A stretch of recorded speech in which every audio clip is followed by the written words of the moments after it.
Almost. I think we're one more person. Okie dokie. Okie dokie.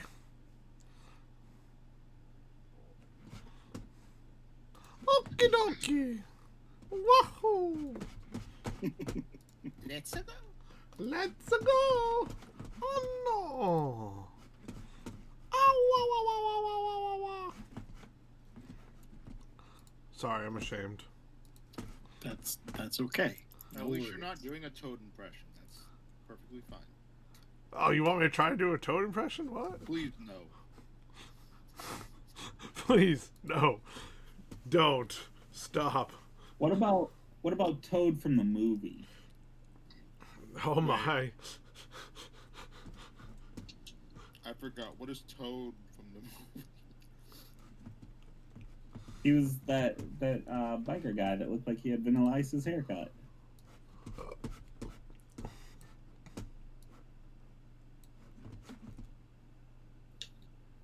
From the Super Mario Brothers movie. I know. I don't remember him. I just don't remember. I remember the Goombas. Yeah, Toad was only in like one scene. Well, that's why I don't remember. Like a biker bar thing, and he had Vanilla Ice's haircut. And he was only Toad in name. Yeah, he was like some kind of crazy anarchist. Yeah. Which was great. Movie was made on so many drugs. Yeah. When they made that movie, they fucked up hardcore. They really did. They fucked over the actors. They did everything to just mess everything up. And they knew what they were doing. Played Mario. Because I actually really like his act. He broke his arm in that movie, by the way, but yeah, he was also drunk every day on set for that movie. Because he couldn't stand.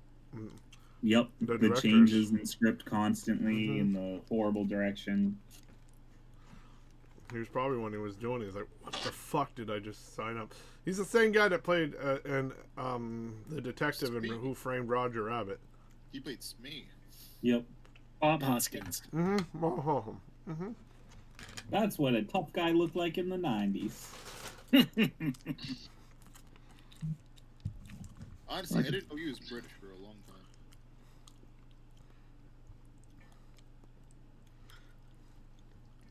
Oh, they look like tough guys from the 50s, only older and fatter. Oh, we got a new follower. Cole. I can't pronounce the rest of that.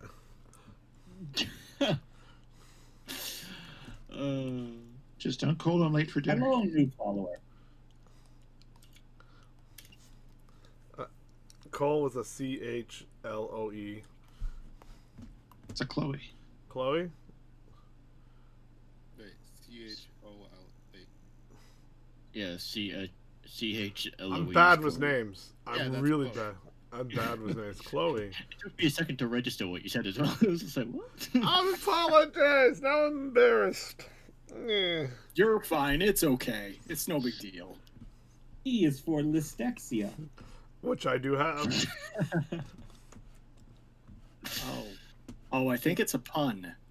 Chloe Price Radio. Oh, and that's a reference to Life is Strange. I haven't seen that. I haven't played that. Yeah, I was flashing back to Superboy with Chloe Sullivan. Yes, we do have a wide range of people here, so I imagine everyone's brains went to different things. I don't know a single Chloe. Or none that will pop up to my head. Right. Just imagine. I don't believe it's. What? I don't believe it's mandatory to have a Chloe on tap. More of a luxury. A luxury. So has everyone made a character? I know I have. I have 4. Yeah. I didn't make mine digitally. Did you want me to transfer that information over? You don't need to give me all of the information. Just tell me your rank, your name, your species, and your occupation. All right. Are you ready? I'm ready. Name, Bakachu. Bakachi. Baka. Bakachu. Bakachu. Like Pikachu, but stupid. Like Like wow. Yes. And what is Baka. Bakachu's rank? Lieutenant junior grade. Okay. He is Iridian, Yep. and he's security. Awesome. Did you need traits? No. All right. Just keep an eye on your traits because you may need to volunteer some later, but don't Right. worry about that for right now. It seems very roleplay intensive, which is great. Yeah, it is. It is. Well, I know people aren't really into that, but we'll give it a try. Hey, I like role playing. I like role-playing. I always add a dab of everything, but role-playing is always, for some reason, when I run a D&D campaign, a big factor. Role playing? Are we not all employed by the same administrator? Wow. Wow. Excuse me while I go shoot myself. No. Oh, shut up.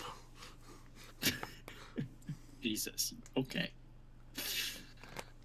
All right. Are we gonna throw the cameras up on the street? We are. We're still in setting up stream. Technically, we haven't started. We got 8 minutes. Mine will be empty. 1, 2, 3, 4, 5. Okay. Yeah, mine's just gonna be my And we're little all- cartoon head. We're waiting on Matt. Oh. Yes, Matt is in the stream. Oh, turns out he does have the... Wait, is that Thunder Battle with an eye? I think that's Thunder Battle with an eye.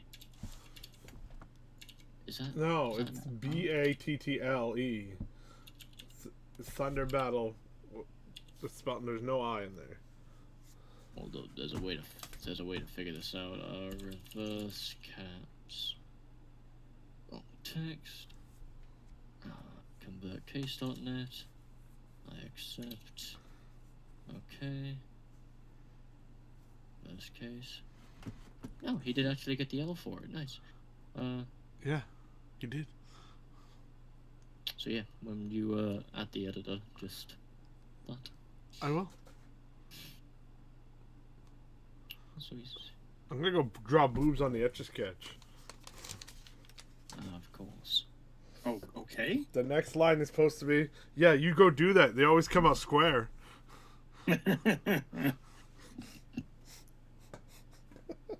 Matt usually chimes in. He's not here. I hate it. He'll be here soon. I know. All will be well. I know. Can't believe you have a clip of me fucking that up last game. Hey, Shepard.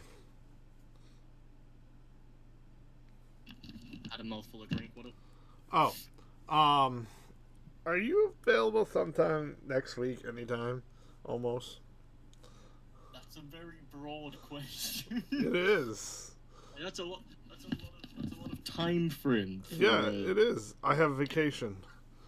Besides I'm Thursday. free- Yeah, I'm free Monday afternoon, Tuesday evening, obviously Thursday evening, all of Friday, Okay. not Saturday, Sunday I am free. Yeah, we can do like a one-shot thingy too. Oh yeah, we got fucking several of those to do, but I need to, I need your list for Erika. My list. For Erika, and any other characters you play that I have yet to meet. What do you mean by my list of items? Mhm. Oh, okay, I don't really plan on doing that for them, but okay. The healer requires items. She has a legendary. No, it's not really legendary, but she has a really rare armor that's +2 and has flight. That's nice. It doesn't heal us. She is the cleric. I swear I'm going to give her a wagon's worth of, like, superior healing potions. Give them the splash effect so she can just go around throwing shit everywhere. I think a water gun that loads healing potions would be good.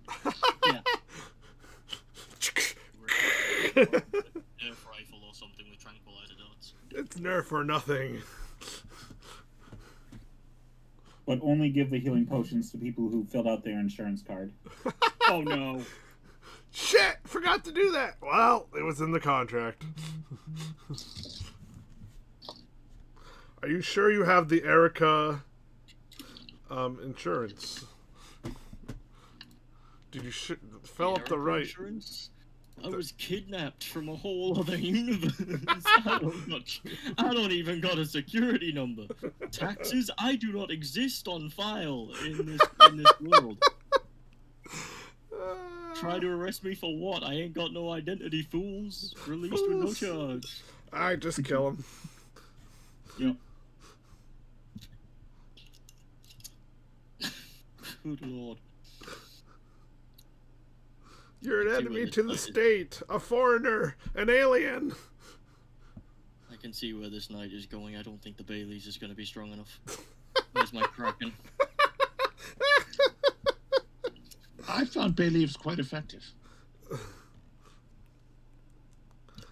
I am actually short on bay leaves. I was going to make a bolognese tomorrow, and I don't have any bay leaves. I would make another comment, but I'm not going to.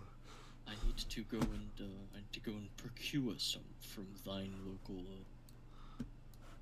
Rob a bay tree? No. Are you saying Baileys or bay leaves? Well, I am drinking bay leaves, but I need bay leaves for my bolognese tomorrow. Ah. That was a weird transition. Sadly, I we're need weird bay people. leaves, and then I need bay leaves to put in my bolognese, and I'm like, I never heard that one before. Well, you should always be open to learn new things. Kyson. Was there any need, Kyson?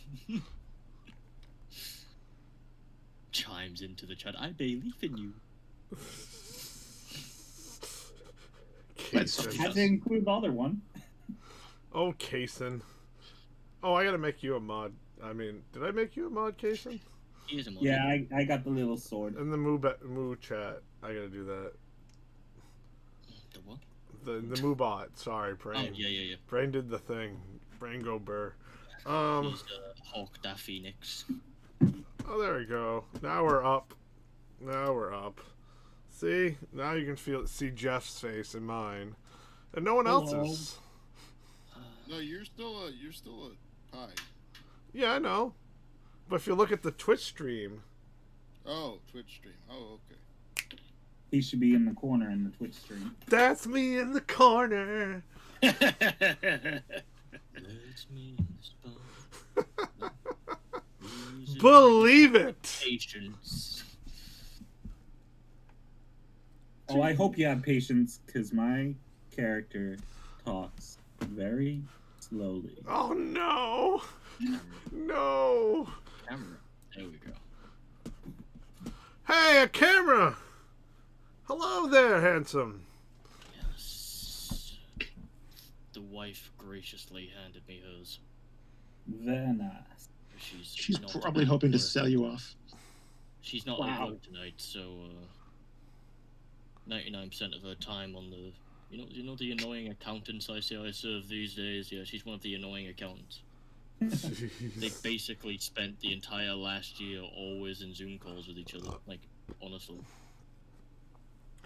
Still waiting on Matt. Is there anything else we can do to prep? I can have you make your crewmates. That doesn't require everybody. That would be great. Cool. We need a captain. Making our crewmates from the position of integral NPCs, or the idea that we are each the heads of departments? So more the first one than the second one. The idea is that you have enough crew on your ship to get it to go, but those are, for the most part, faceless and nameless, and if they get eaten by, like, a salt monster, it's very sad, and then you move on. Ah, the red coats. Red shirts. Yes, so you have asked us to make red shirts. Yes, so, however, each one of you gets to make a character with a little bit more personality, characterization than that can help you on your missions that I will play. Ooh. And basically this is to make the ship feel a little bit bigger than it actually is, and also to fill out departments that you don't have anybody in just yet. What Like- departments are we missing? Science, social science. Actually, wait, no. Is someone doing social science? Let's see, I've got the list here. You got the list. Is that You a are Geoff missing Bottone? Helm. That is a Geoff Bottone. No, I think. Science and social science is They correct. can't see you though, unless they're on Twitch. And I think that's it, other than the captain. If you want to make your captain as one of your crewmates, that's totally fine.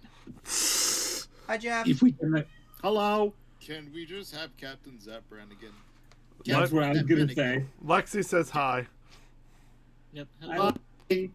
if we don't have a captain, can we be an anarchistic collective? I mean, I'm not sure how well this will work without the traditional command structure, but we could play it by ear. We're a social autistic commune. We take it in turn to be a sort of executive decider of the week.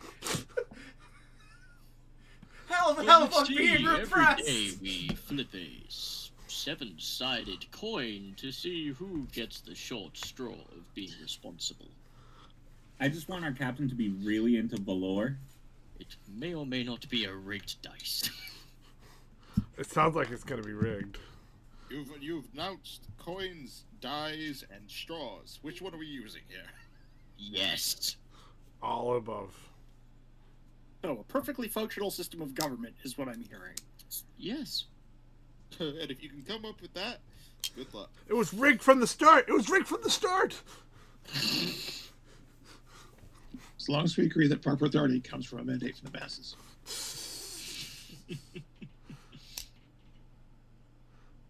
All judicial actions must be decided by random red or black on the roulette wheel. Oh, great. Jeff, I have a question. Yeah, what's up? Height. Is there a limit? Tall. Not especially? How tall do you want to be? I want to be 7 foot. Okay, that's fine. Most traditional bulkheads in Trek, at least, accommodate up to 8 feet, so that would work nicely. Unless you're on a Defiant class, in which case you're shit out of luck. I will be 12 feet tall. Wow, you beat the Resident Evil chick. I am I didn't Chewbacca's know we height. were taking a trip to Camino. Well, that's okay. I Camino. dropped my tentacles. Oh. My appendages, sorry. That 7 foot Synthoid man that always smiles. Kinda. No wonder everybody likes you. Science. So, who are we having for science? Let's see. Science! Someone for science. Science is my patron. We just have Bill Nye. I'm right there with Shepard. Science is my patron. Carl Sagan talks funner. We need Carl Sagan. Okay. Sorry, son. Carl Sagan's ideas, Oh, God. voiced by Morgan Freeman. Okay. On the body of Bill Nye. Don't see what happens to the mind. I don't know if I can manage that. I'll try. I am an abomination. Thank you for coming to my... Soft and squishy like a Twinkie. Oh no. And nearly as long lived. Oh no. This is what you get when you join our stream. Quality content. Who decided that this would be alright, 3.5 geeks? Yeah, I did. I made this. Science. I built this by my own 2 bare hands. I thought they were human hands. Oh shit. Earth's been exposed. I gotta go. How? Right, everybody. How goes the creation Alright, I'm back. I had to pee. No. on the cybernetic? Ah, Ah, that makes sense. Oh, that's getting. According to Wikipedia, Bakuchu is 2.3 meters tall. Okay. Legit. How tall? 2.3. Holy shit! That's like, hold on. I can't do that type of conversion. That's 2,300 millimeters. So, sorry, how tall did you say it was? 2.3 meters. Jesus Christ. 2.2 meters. Is that taller That was than? a 25 Yeah, it's technically taller than you. It's 7.5 feet, but that's still too damn tall. Yeah, It's like It's almost as big as a womp rat. that's true. we used to shoot Womp Rats in Tatooine. And they're not much more than 2 meters. Huh? No, they are not. Which is also pretty damn big considering this. They're defined as small rodents, but bigger than most humans. Well, that's why. See, on our ship, I recommend we don't have a hole that you have to go. You know, that has a whole trench. You have to go down and all that. You know, that doesn't sound like a great idea. But where will we keep the tribbles? Oh, 7 people. The Lord of Companions has arrived. Hooray! Here comes the M.I.B. Hey! M.I.B. What is up, y'all? Kitty ears. Kitty ears are indeed up. Yes. Kitty, kitty, meow, meow. Cyborg kitty by name, cyborg kitty by nature. Reporting into duty. I love it, Matt. I love it. You know, I completely forgot about the headphones. So much makes sense now. Oh my god! Now you get it. Listen, with the math. Also important. Jeff, how are you? You can like. Hey, how are you? Good. I know. You got Jeff Kaysen. Kaysen? Wow. Jeez, people I haven't seen in a while, and someone I Shawn? haven't heard. I don't believe that I have actually interacted with you verbally before. Same so here. This is the Well first. and well met. Welcome to our little team, 3.5 Geeks. Joe Lantru and Luke Neck. Make sure you grab a T-shirt on your way out. Oh, we got a gift shop now? Damn. Yeah, damn. It's complete with tote bags and mugs I must buy some of these. Cease hostilities. and your special die that say 3.5 on the 3. So it's better than average. Yeah, that's not a normal It's- 3. If you get a round It's a down, D4, but instead of 4, it's 3.5. you get it round. No, god damn it. That means you have to round up. No, D&D, you always round down. That's why I said on a D6, it's a 3.5. Then you can round down. Hi, sweetheart. See, I know what I'm doing. All right. That makes now one of everyone's us. here, Yeah, I was going to say, what's that like? All right, now we're here. So far away. Time to build a ship. Yes. And Correct. true. So, Can we have one with an outside and an inside? Possibly. There is an outer space to navigate through, so I possibly. would like an engine room in our ship. so I'm putting forward a window. Yeah, I am seconding engine room. I like the window idea because then we have something to clean. And you know what? Something always soft needs to hit it. Something And squishy. the window should be on deck 10, somewhere forward-ish. Oh no. that's seen a this. pretty classic. I've Yes. seen this one before. And someone needs to be outside cleaning the window. Oh, god damn it. We go to Ah. warp and they're just like, ah! No, there's an emergency handle right next to the window.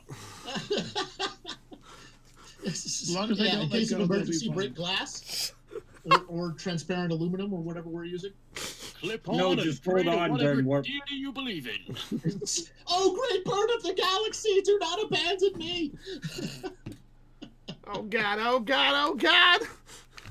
Why is this happening? Everything is blue! My God, it is full of stars. All right, we're off track already. I love it. What does it come with? Like, without us needing to add anything? Okay, so that's actually a good question. And That's I'll a tell very you. good question. Yeah. Basically, the way the system works is that there are traits for things. There's traits for your characters, which you've already made. Good for you. There's also traits for your ship. In this system, there are mostly positive traits, which are good things, and mostly negative traits, which are kind of bad things, but not always. So your ship, and we describe it in the book this way, it's basically a TV set. It's like this big sort of nebulous place. And it comes with weapons and shields and sublight and superluminal drives and teleport pods and shuttlecrafts and all that stuff. So any basic stuff you think a ship would have, it has. The problem is that right now none of those things are particularly notable, either beneficially or banefully. So the first thing that we're going to do is we're going to pick the classification of your ship. Battleship. And this is a descriptor of your ship, which is a trait that you can use for roles. So when we get into roles, basically, you can apply your traits, your equipment's traits, if it has any, traits of people who are next to you, if they want to help you, and your ship, if you have access to it. So this classification will be a trait that you can call upon in certain circumstances to help you out.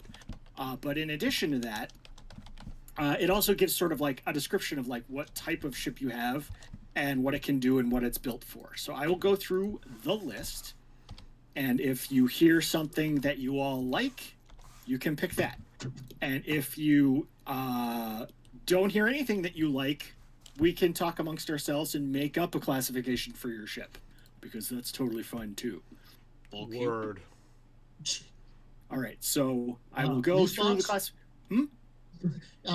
My Shepard said board cube, and I said police box. Police box. That's in the spin-off game Oh, with Gerald 9. Oh no. Oh no. And it comes with a swimming pool. Mm-hmm. For some reason, in the middle of the library. Yes. it's not always in the library. Right. Go ahead. So we've got cruisers, which are basically battleships. Ooh. We have diplomatic ships, which have lots of creature comforts and environmental controls for ambassadors and the like. We don't need that. Really nice kitchens, that sort of thing. Experimental ships feature one or more new technologies, like completely controlled by an insane computer, for instance. I can't do that, Dave. Yes. Benga! Exploration, which are designed to travel deep space and, catalog everything they find. General purpose, which is the workhorse of the ship types.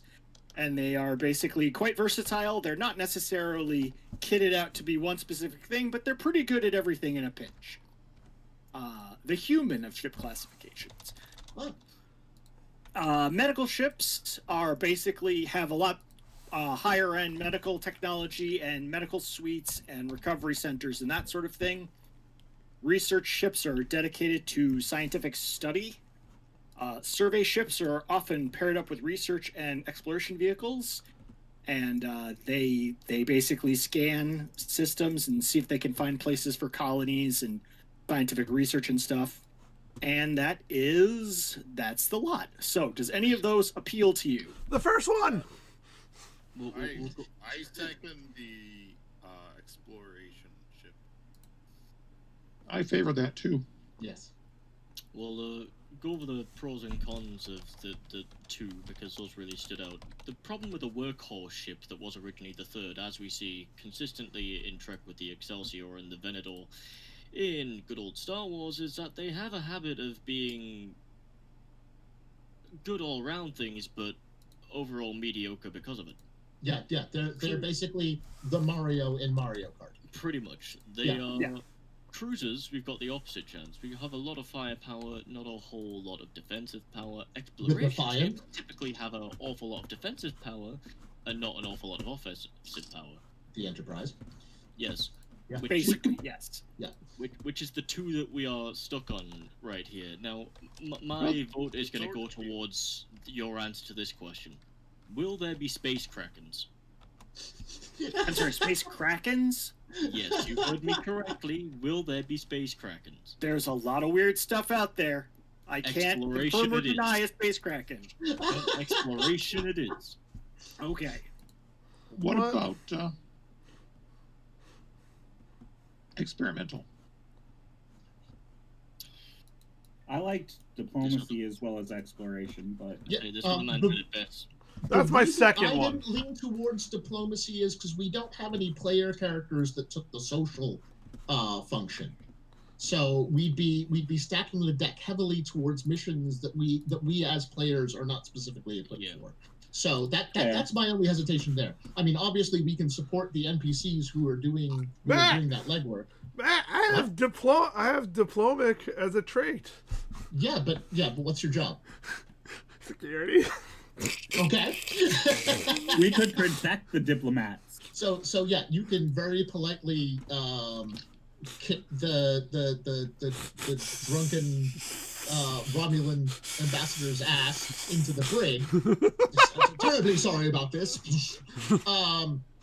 But you know, we wouldn't have necessarily any ambassadors or counselors or you know Bolian barbers to soothe people's nerves, you know. Social science. Yeah, Now, precisely. The experimental ship, to address that one, once again, this is have you watched Voyager through Percival? Yes. Yes, the Prometheus I bring to mind. It was the next gen, meant to be able to split into 3, do all this great stuff, ended up being absolutely shit for brains with its actual core computer, for one. And no one knew how to fix it. You're Well, selling that's it, always the gamble. Yeah. Also the Excelsior in Star Trek 3 and earlier, or what have you. Yeah. They tried to punch it with the transwarp drive, and the whole thing just went. Yeah, that was Starfleet's workhorse. They went, this can fit anything and everything, and mediocre all round, fall apart in the void. Yeah, Granted, there was a little bit of Scotty into the sabotage engine involved, but Yeah. So how that would Scotty decided they shouldn't be. yes. You just have to have a captain who doesn't have a swagger stick, and you're fine. Yeah. Everything's okay. So So what how we're this? saying is explorer. Yeah. Well, yeah. I think that's a big consensus among most of us. Okay. I mean, I would be happy as the engineer to play with all the toys available to an experimental ship, but I don't want Andy Dick to be my holographic doctor. Just no. Oh my god, totally fair. Systems officer here, I really don't want to input a command and hear back what my man recited before. Sorry, Dave, I can't do that. Open pod bay doors, how? Space No. Kraken, shields up, shields up! No, That procedure I don't is think not I will. recommended.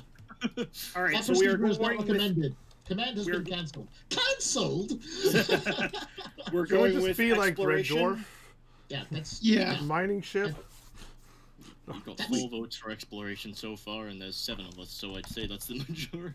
All right. That's We'll do the it. fun part of Star Trek. That's what they're going out there to do. All right, let's do that. Fine. Okay. Boldly so- Go. I hate you all. No, I'm kidding. Kidding. It's okay. We'll get you the Defiant next time, Worf. We can upgrade the weapons in the future, worry down, when we cut off the Space Kraken arms and turn them into laser whips. Yeah, well, okay, No. well, don't be too mean to the space octopus because we have one on our medical staff. That's true. Yeah.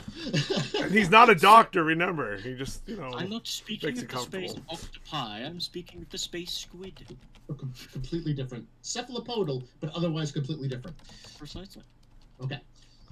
So now what happens is each one of you gets to design a trait for your ship. And so the trait can apply to a ship system. So like, my engines are wicked fast. Or it can apply to the ship as a whole. Like, we have really good you know, a really good hull, or it can apply to crew members on the ship. So, like, we have a crack security team, and basically, like with every other trait, anytime those things come into play, you will get extra dice. So if you wanted to have awesome weaponry on your exploration ship, you can, and then you will get extra dice if you have to shoot a thing. But if you don't describe your weaponry at all, it's just normal, and you just roll what you roll, and hopefully you will shoot the space kraken. Well, weaponry. So you may talk amongst yourselves to decide, like, to build the ship with consensus, or you can just blurt out your choice, and I will write it down. Weaponry. Whatever works better for you. Security. Systems guy tuning in here again, stealing entirely from Voyager. It's called bioneural. There, I'll call it bioneural circuitry. Yeah. We need proper shields. We need proper all ship systems. We need proper it teleportation. Like a parallel processor rather than pretty much necessarily cybernetic. Give me speed. Oh, you want warp speed? Yep. There is literally nothing that can go wrong with that. It is just slight improve to everything. So when unless your computer gets a head cold. I suggest enhanced octopus. I'm sorry. Enhanced shielding. All right, enhanced shields. Weapons. This man is not even a tactical officer; he's a security officer, and he stood in the brig just screaming, "Weapon!" he's got the Romulan ambassador, like he's taken his little ray gun, and then he just went to the locker and pulled out a minigun instead. Dust this old. This was my ship trait. Say hello to the rotating beam. What is...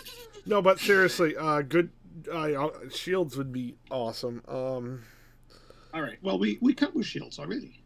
You come with shields, but if you say you want enhanced shielding, your shields are better. Yeah. I do. I really do. A good defense is the best offense. Support system get us? I'm sorry. What was that? A robust life support system. We need life support. Well, you already have a life support system, but in the event that you need to do something with the life support, or the life support is down and you're wondering how long you're going to live, it'll give you extra dice. Yeah. That would be nice. Yeah. Oh, do I need to breathe? Emergency power. Am I remembering right? Well, there is emergency power sort of like in the ship, but this is a specific trait for your ship. Okay. That it's like, our life support system is better. Yeah. Okay. Excellent. It doesn't fail as often. Right. what about proper communication? Like something that would enhance the communication on the boat, so no one hacks in or anything like that, you know, or we have better dice. For that. So is that a secure line? Yeah. Or are you talking distance? More of a Yeah, secure those line. are two different things. Distance can go fuck. I'd say 'cause security. Communications is an actual critical system, so Yeah. using Trek, Wars, Gate, and every other thing that has a sci-fi ship in existence, I'm guessing that would all be handled by a central core, which is already pretty untouchable unless really bad things happen. The Enterprise D actually had 2 cores. Ooh, Yeah. fancy. Yeah. What's Q? Unless Q just decides to say, "Hey, your ship has a mind of its own now, and it's going to start doing the jive on top of a binary star." I'd rather not have that issue, to be honest. Yeah. The Squire of Gothos turns your computer core into boba teeth. No, please. Alone. I've made the computer more responsive. Don't touch it. I already got a virus giving me a headache now. We don't want another Mr. Smith. It's the Planet Okay. Express ship. So currently, what we have is bioneural circuitry, which would be about average of 5. In Voyager, it's depicted as like a 15% boost on all systems. That's a bit OP. I'd say 10% to all systems. Enhanced shielding. It's 2 out of 6. Yes. Yes, and what did Nathan? What did you want to do with the communication system? Yeah.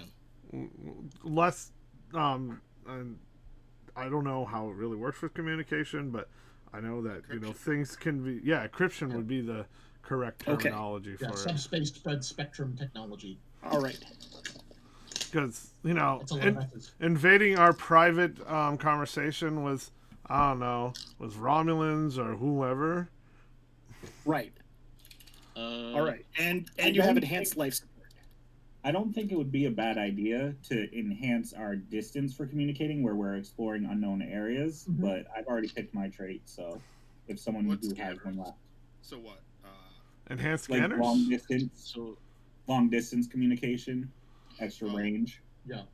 What I'd say is with the communications one, I would personally call that scattered binaries, and I would say that would probably make all communications to and from the ship being unbreakable. That would make it not range limited. That would just mean we have a secure array. I think that's what the encryption did. That's actually one of the upgrades that they did on the Defiant, so that when it was going behind enemy lines cloaked, it could still send back data without it going all FUBAR. Speaking of exploration ships, we should probably have some extra cool sensors. Yeah. I was just going to ask if you wanted extra cool sensors. I will add that to the list. I don't want to have to reconfigure the deflector dish every 5 minutes. As the guy operating them, yes, please. Yes. That is 5. Oh, I got one. And how many do we have? Do we have like one? So we have 6. Okay. God damn it! What is it called? I haven't chucked in my 2 cents yet on any specific thing, but I would like to upgrade the engines. That's what I was going to mention. The hyper warp drive. Yeah. How would you like to upgrade the engines? Okay. What are our options?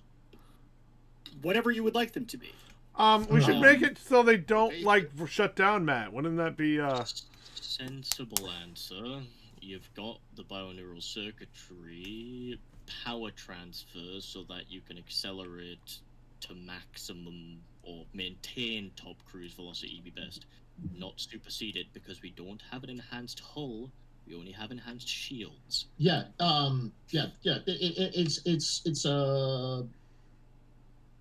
It's a bit of a cluster because like the Redux Warbirds had a higher top speed than the Enterprise, but they did it for too long. They fried the Singularity, and while the Enterprise couldn't go as fast, they could go for longer. So I think stamina would definitely be the ability to maintain our top speed or just in general the top hyperwarp output, so that we can, if we're diverting hyperwarp to various systems we have, we can do that for longer. Okay. Yeah. Perfect. All right. So just to recap, and these are my notes that do not invalidate the actual words that you said. This is just what I put in here that will fit in the boxes. So we have biofilament circuitry, enhanced shielding, scattered binary communication, enhanced life support, extra cool sensors, and high stamina engines. Yes. Okay, rad. Now, this is the hard part. We can come back to this later. What's the name of your ship? Hidalgo. No. I don't hate it. I was always fond of the name Nogura for starships I've written in the past. After a certain venerable fleet admiral from a franchise that need not be name dropped. I'm no crunch. How about the Atlas? Atlas is good. See, I'm more of a UNSC guy, so my head immediately went to like Summer's Dawn. Yeah, Pillar of Autumn. Yeah, Yeah, nice. The naming convention I go to. In Amberglad, yeah. Poetical. The New Dawn. The Horizon Hunter.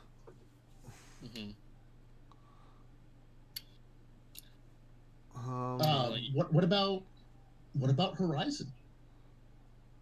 I like Horizon. Yeah. All I can think is Verizon, but yeah, I like Horizon. Yeah. Well, Can you you know, satisfied with your ship service? Well, the New Horizon got absolutely obliterated by a Covenant supercarrier, but I'm fine with. all we have to do is stay out of Forerunner space. If we come across any aliens that go like this, I'm out. Yeah. Okay. So your ship has been named and christened and ready to go. I'm going to I actually made a file of this in the Google folder so you can pull up the ship and look at it and reference its traits. Holy sheep. So now what I'm going to do quickly is go through the NPC crew manifest and we'll go from there. So I will start. I'm just going to go by the order of people on my screen. So M.I.B. Ha! Oh, you gotta spell it out. It's M.I.B. But M.I.B. That's my bad. It's all good. I would like someone Reginald Barkley-esque to work with me in the engine room. Someone a bit fidgety and nervous and socially awkward, but really good at what he does. Okay, so let's do this in order. Name and rank. I would say Ensign Lorne Carlson. Nice. And species and occupation. Human and engineer. And his unique trait. Twitchy. Twitchy. Okay. Perfect. Percival. Otherwise known as Jim. Hi, Jim. Okay. I only know you by your screen name, so forgive me. Well, every other Thursday I'm playing Percival. Okay. I gotcha. So, Jim, name and rank of your crew member. Lieutenant Alfred. Alfred. Okay. Species and occupation. Modron, science officer. Science. Okay. And his, well, actually, their unique trait.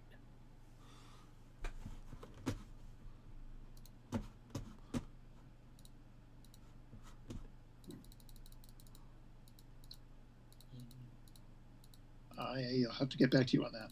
That's fine. That's okay. We'll come back. Shepard. Yes, Lieutenant Amelia Crawford. Humanist. Human, go on. Human systems officer. Excellent. Unique trait, absolute eyes. She'll be able to look at sensors and immediately distinguish anything that is showing up without need for analysis. Excellent. Nice. Like a Geordie visor. She is basically a sonar systems operator. Nice. Let's go from there to Kaysen. I want a lieutenant in social sciences. Okay. I'm having trouble picking a name, but I was thinking a female human that's patient. That helps me. It helps me understand why people get, the heebie-jeebies for me when I'm eerily calm. I see. So you got it. Okay. If you want to come back to me with a name, that's totally fine. I'm gonna put it to the group. Someone else can pick a name.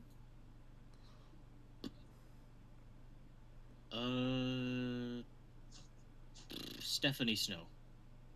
Works for me. Well done. All right.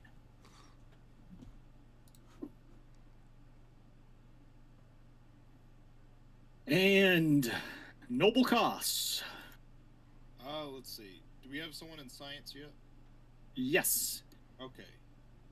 Do we have a captain? We do not have a captain. All right. All right. I'll captain it is.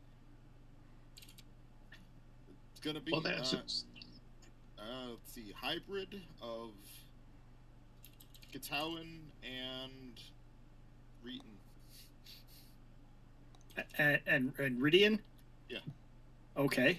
And they're the captain? Yep. Oh boy. And what is their name? Wow. Frisk.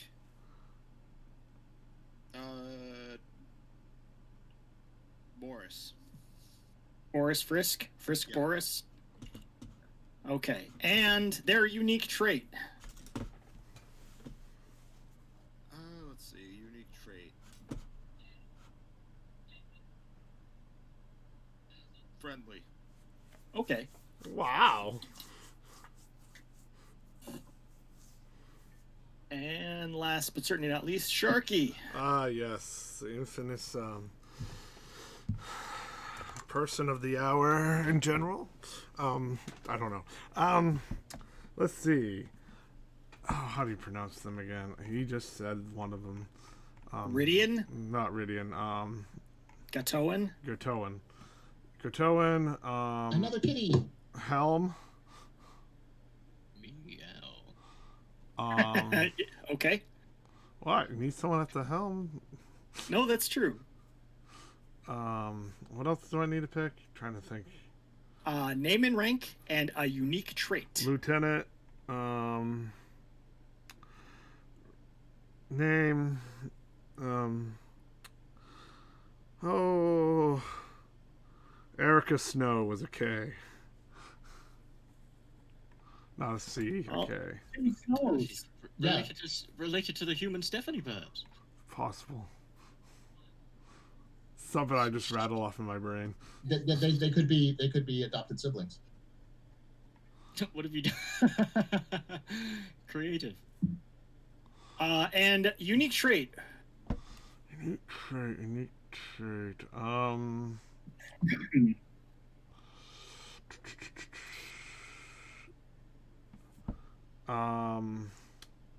Alert to danger. Okay. Okay. So 1, 2, 3, 4, 5, 6. So that is your ship and your crew. And now you are ready for adventure. Adventure! I'd like to get approval for my unique trait. Oh, yes, of course. I just watched a tape on that. Excellent. I just watched the tape on that. That's great. Oh boy. Jim, you are my whole heart. That's amazing. Okay. So, you've all had a chance to read through the rulebook. So, do you know how do you feel comfortable knowing how the game works, or do you want me to explain? No. I'm not comfortable with it. Okay, I will explain. So this is the traits system, which is the system we use in Bodly Go, and as described before, anything that is of any importance will have traits. Anything that doesn't have a trait is not particularly notable. So, like, if you do not have a trait that determines your strength, say, you are just sort of averagely strong, it's fine, don't worry about it. But you could then have a trait be strong, and then a trait be, like, extremely weak, or noodly arms. And then, when you get into those situations, you will know whether or not you are particularly good at or particularly poor at the action that is presented to you. You've all made characters, so you all have traits that you have listed. You basically get 3 traits from your species. You get 1 trait that is your occupation, and you get 5 or 6 if you're an ensign traits that you pick. You also get the trait Academy Training, which represents the fact that you went to Fleet Academy and they taught you how to, like, do a double-handed punch into somebody's back, or, you know, reverse the polarity, or all the basic stuff.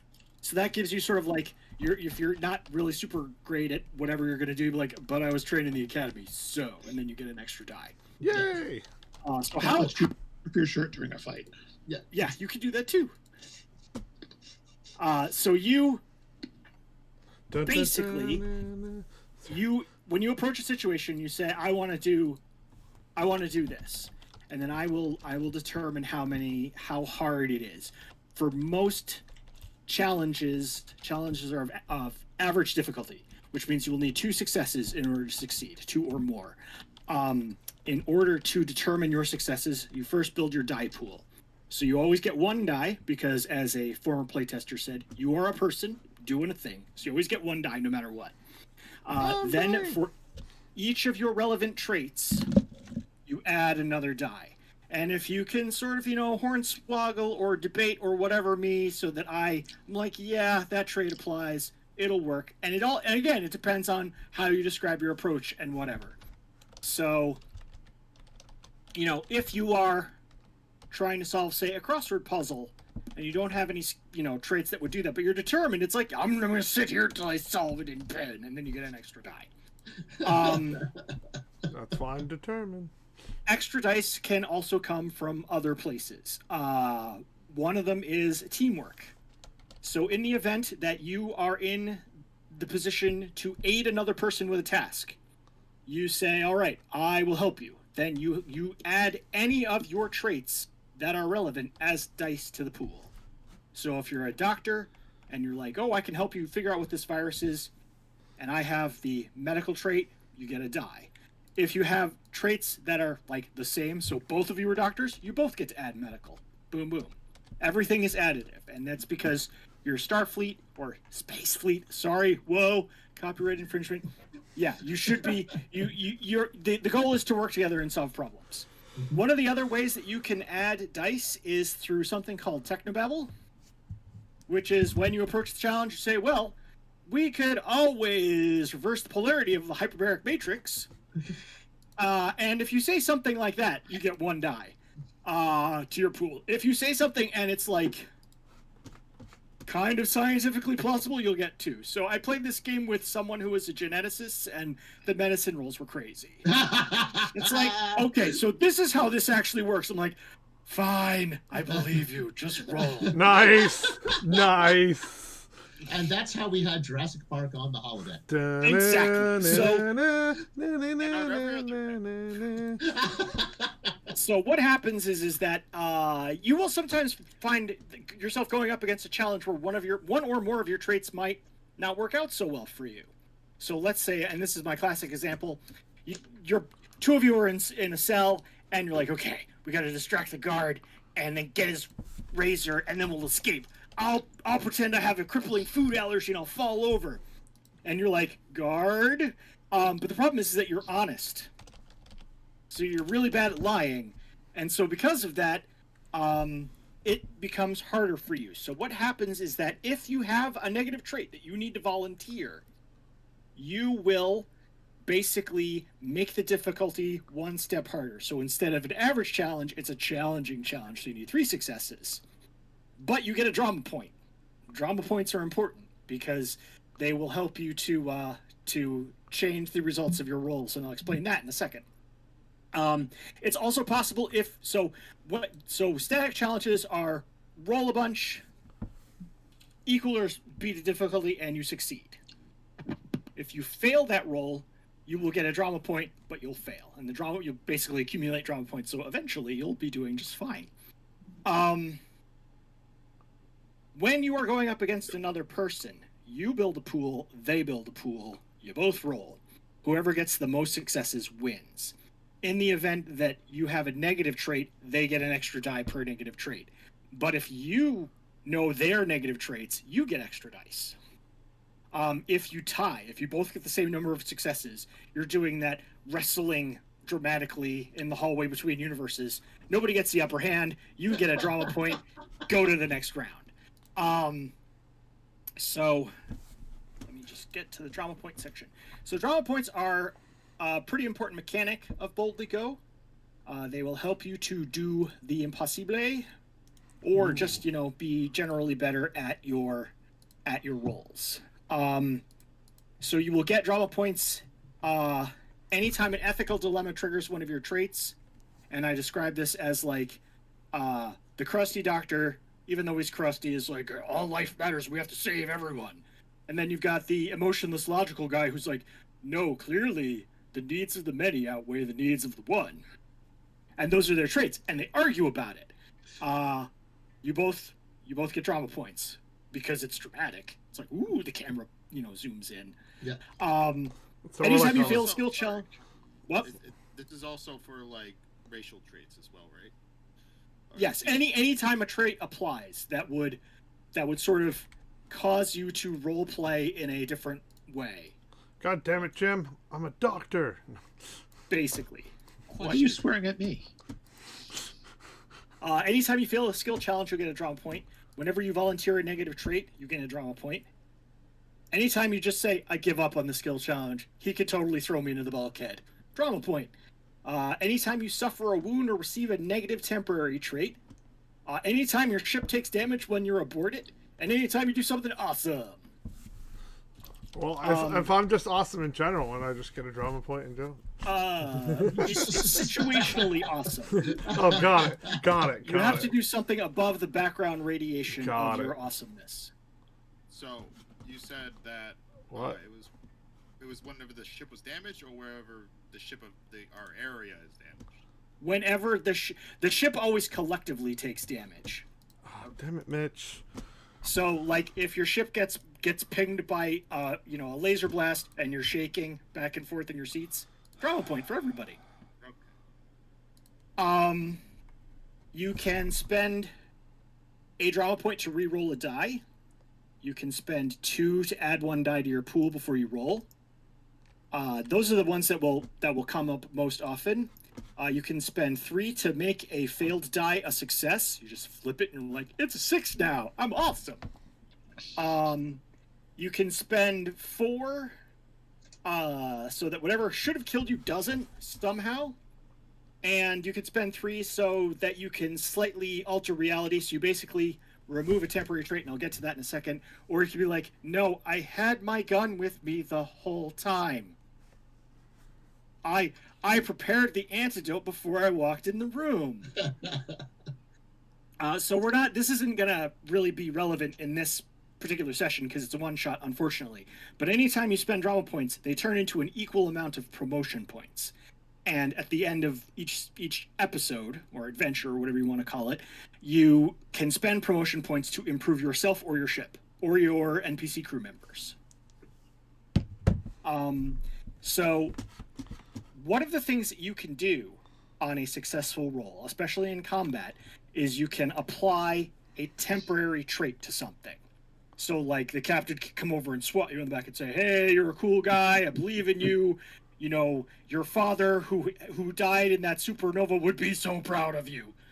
And it's like, I give you the temporary trait Inspired. Until that trait goes away, you get actually, the captain believes in me. I'm awesome. Or conversely, like, Always. you are fighting somebody and you're like, I throw this, big styrofoam rock and I hit them in the leg and I give them the temporary trait fell over, and then they do. And that lasts until they get up. But until they get up, they have that negative trait, which means on your next action, you can be like, well, since he's down, I get an extra die because he's down, and I just hit him again. I'm just gonna stamp on his knee. Basically. Stop getting up. So for personal combat... That was not his knee. Stop breathing. So for your personal attacks, usually what will happen is an attack will cause wounds or will give you a temporary negative trait. So you basically have 4 wounds, and these are sort of listed on your character sheet. Each time you take a wound, you tick a box. Once you get to comatose, you're unconscious. There's a slight difference between stun and damage wounds as far as healing and how they're tracked, but they're mechanically the same when they fill up the boxes. The last thing I need to mention is that you have a section on your card called Torn Uniform, because just like the classics, James T. Kirk, you may, instead of suffering a temporary negative trait or a wound from an attack or other type of damage, you may instead dramatically rip your uniform and ignore it. But you cannot rip your uniform more than once. You have to go back to the ship stores and get another one replicated, and then you can tear your uniform again. You can tear your new uniform. You can tear your new uniform. Now, when you get and we discussed this when we were doing ship stuff, your ship has the traits. So if you are, say for instance, let me just go through here, you are scanning a planet for life signs. What do you do? I love scanning for life forms. Right. So you say, here's my dice pool, and then it says, well, we have extra cool sensors. I get an extra die. And then we say we have extra cool electrical systems that improve our range and efficiency. And then you get another die, and then so that's basically the game. That sensor rolls are gonna be real sad for you, buddy. Don't worry about it. I'm fine. So I'm just talking about anyone trying to hide from us. We've got someone with inquiring technical brilliance, eyes that can see the fucking depths of hell itself, and all the systems to go with it. This ship sees everything. Yeah, basically. Universal true sight. All right, so Oh, we didn't get the robot chef. You have a robot chef. It's just not remarkable. Oh, okay. Well, that's good at least. So not remarkable enough to figure out Cinnamon Toast Crunch, unfortunately. Right. Yeah. Exactly. This brings an actual question. How does warp work? Are we using three main things? You've got gravimetric field displacement manifolds, that's warp cores in Star Trek. You've got bilateral field matrices, that's the hyperjump in Stargate. And you've got a subspace field device, or aka folding device, which bends space. Because that all depends on if we are going to be handling phase adjustment coils, or if we are going to have a time displacement matrix. Oh, you're going to be fun in engineering roles, aren't you? I picked systems for a reason. Do you see what my hands are doing? No, it's blurred. They're waving. That's right. Don't worry about it. The timey-wimey speed stuff. of plot. If you enter hyperwarp, you go hyperwarp at the speed of plot. I also see Mitch has joined us. Yeah. Well, he's a big Trekkie himself, so he may just enjoy the show. So we're doing space folding? Sure. Slip space? Yes. Yeah. Space folding sounds much better in theory. You have a pair of slugs in the hold. They're space slugs, and when they mate, you enter hyperdrive. Damn. I believe the energy from their space coupling origami propels your ship. Okay. All right. This completely makes me rethink the term power coupling. That's true. Someone get That's the true. the Kama Sutra book. Yeah, listen, when we were talking about cyclic dual accelerators, we were talking about particle accelerators, not... Well, I will say that's just a deep cut from human-occupied landfill. Don't pay any attention to me. The drive basically goes however you want it to describe it that it goes. I mean, I really liked the matter-antimatter reaction. That's classic. That comes right out of stuff I'm familiar with, and techno that I can babble. That's fair. Yeah. The space folding is the exact same as the slipstream drive in Star Trek, and or the translite engine in UNSC. They literally use the same principle. Yeah. The Stark. What do you call it? Yeah. But yeah. So long as the engine itself is powered by a fuel I'm familiar with, I can work with whatever effect it has on on the spectrum of spaces around us. Yes. It's particle accelerators, so mini black holes. Yeah. Okay. All right. Yeah. Radiation. Yeah.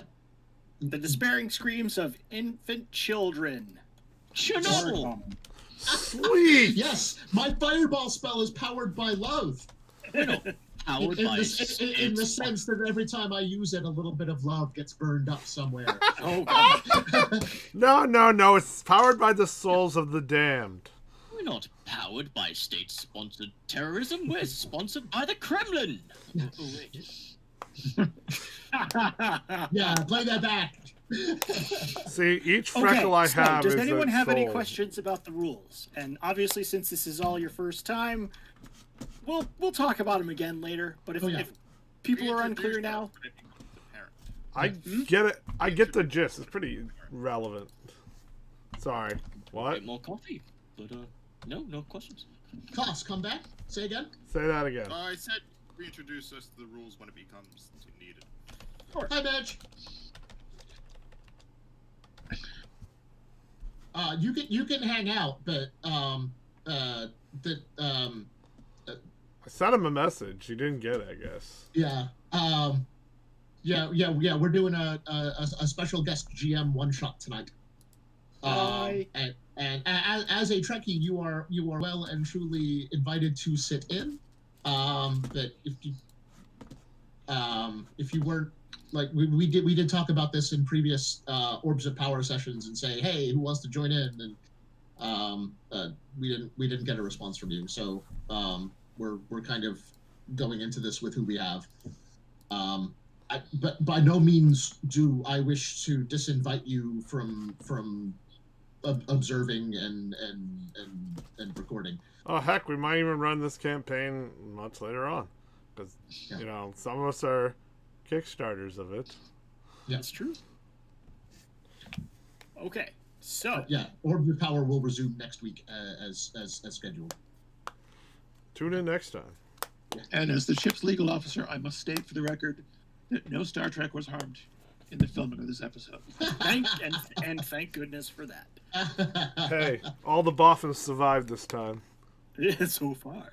Oh my God, we should have named the ship Lucille after Lucille Ball. Anyway, that's fine. Horizon. Oh, that's good. That's good. Speaking of deep cuts. Okay. Yeah. All right. So, without further ado, then we will put you in the ship's recreation area / bar / whatever, and you are all just about to go on duty. And I guess I should wait for Michael to come back. Yeah, he goes by Shepard.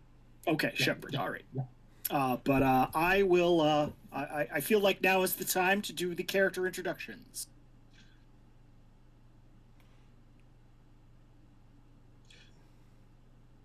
Okay. Maddie, Madeline, Elizabeth, Guyver is Gattoan by birth, but as a result of an accident during her time at Fleet Academy, she has been patched up with Synthoid parts, so she is technically a hybrid. She is a cybernetic organism, portmanteaued to a cyborg. She generally resembles a gray-furred American short-haired cat with the little M on the forehead and gray with dark stripes.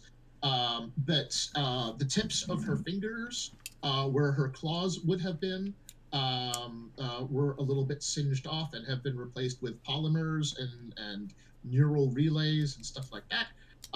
And she's got kind of a Harvey Dent thing on her face, wherein the left side of her face is cybernetic, and one ear and one eye are replaced with bionic implants that, for no reason whatsoever related to my own personal aesthetics, tend to rotate through colors simultaneously.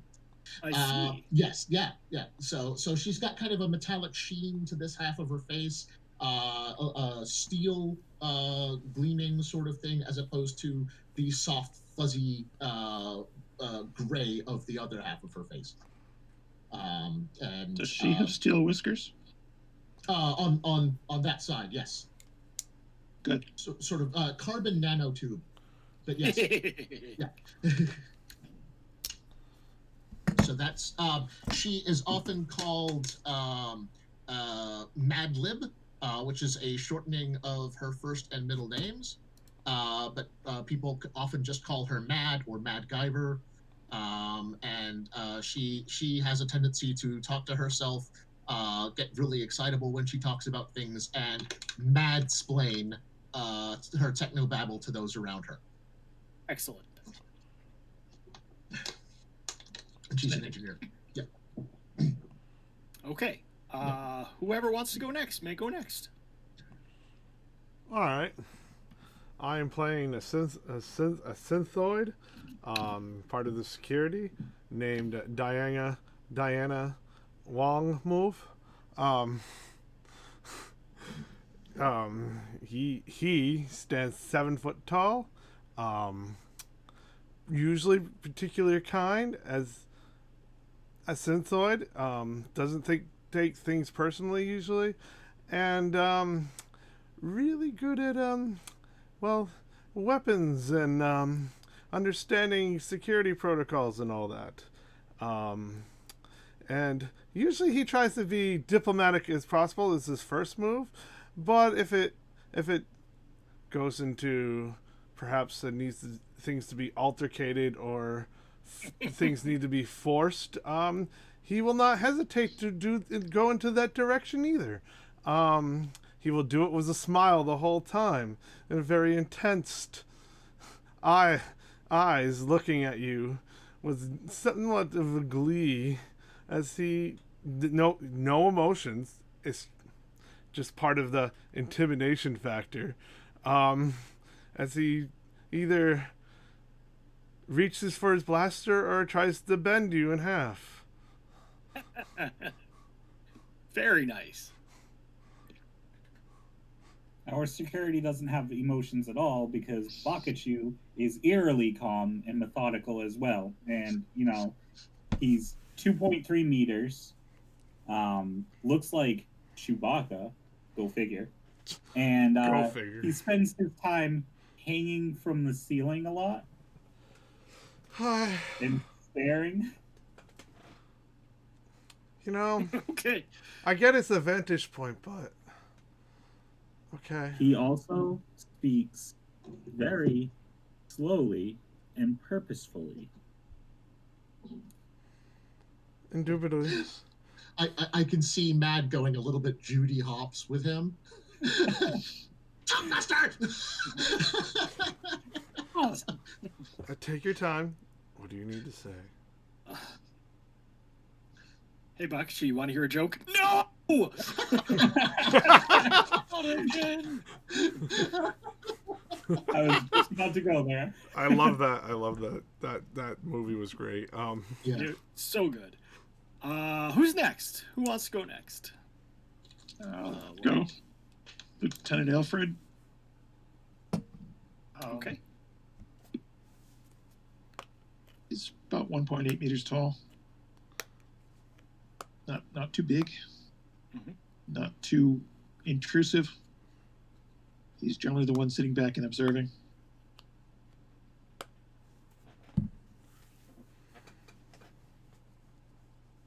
He gardens as a hobby. We usually have a potted plant in his space, carefully secured in case of sudden movements. By the ship, not by the plant. Okay. All right. Next. So, my character is Lagastra, Viscar. It's a one with the Krakenoid, Yes. and very young. When I first learned to read, found a book about medical science and whatnot, and went, I will learn everything I need to know about this subject. Wow. And decided that's what it was going to do with his life. And then that's how it ended up. It was very, just like, it just went, this is now my life's purpose. And I will accomplish it. And ended up in either the academy and serving on a ship, because it was like, I will serve with all these people who are different races and learn their biology. That sounds kind of like a threat, to be honest. I'm sorry, my biology is patented. Biology? Oh, how unfortunate I do not have such thing. All right. And last but not least. Ah, yes, okay. So, my fellow. Firstly, short side pin. I made a Bodly Go channel beneath the Orbs of Power channel. And I put this fellow's face in there because he has a face. Oh, Great. faces I are need good. face, I need face, I need Graham face. Sylvan is a merchant trader turned addition to whatever star collective this is. Only in his 40s, but looks a bit rugged. decided to go ahead and join up after his ship went boom and he wasn't on it. Big sad. Okay. Systems officer, good old thing, you know. He loves engines, but he loves making them work better from the exterior. He doesn't trust being around things that literally fold reality as it goes. So he'd rather monitor them from a safe but manageable distance. Typical traits and stuff, to be honest. All the human traits, indomitable, outside the box, warrior species. He's well read. He knows his specs. He just prefers to let someone else tinker with them while he steps farther away, but he can touch them if he really needs to. And he enjoys learning about others. Pretty simple stuff. Pretty typical merchant navy man turned militant officer. Excellent. Which isn't a typical thing at all, but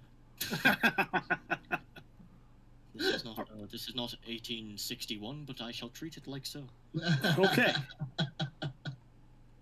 So you are in the ship's recreational area on the horizon, having beverages and talking, some faster than others, some much slower. Beverage. Consumption of such things is only those with biological. Yeah, fuck. I fucked that up. Anyways, ignore me. You need your oil. Yes, why not? Carbon-based life forms. What are you going to do? Yes. Biology. Inferior. I prefer cellology. Oh. Fascinating. Please tell me more. You roll a check for everybody in the room sighing at that.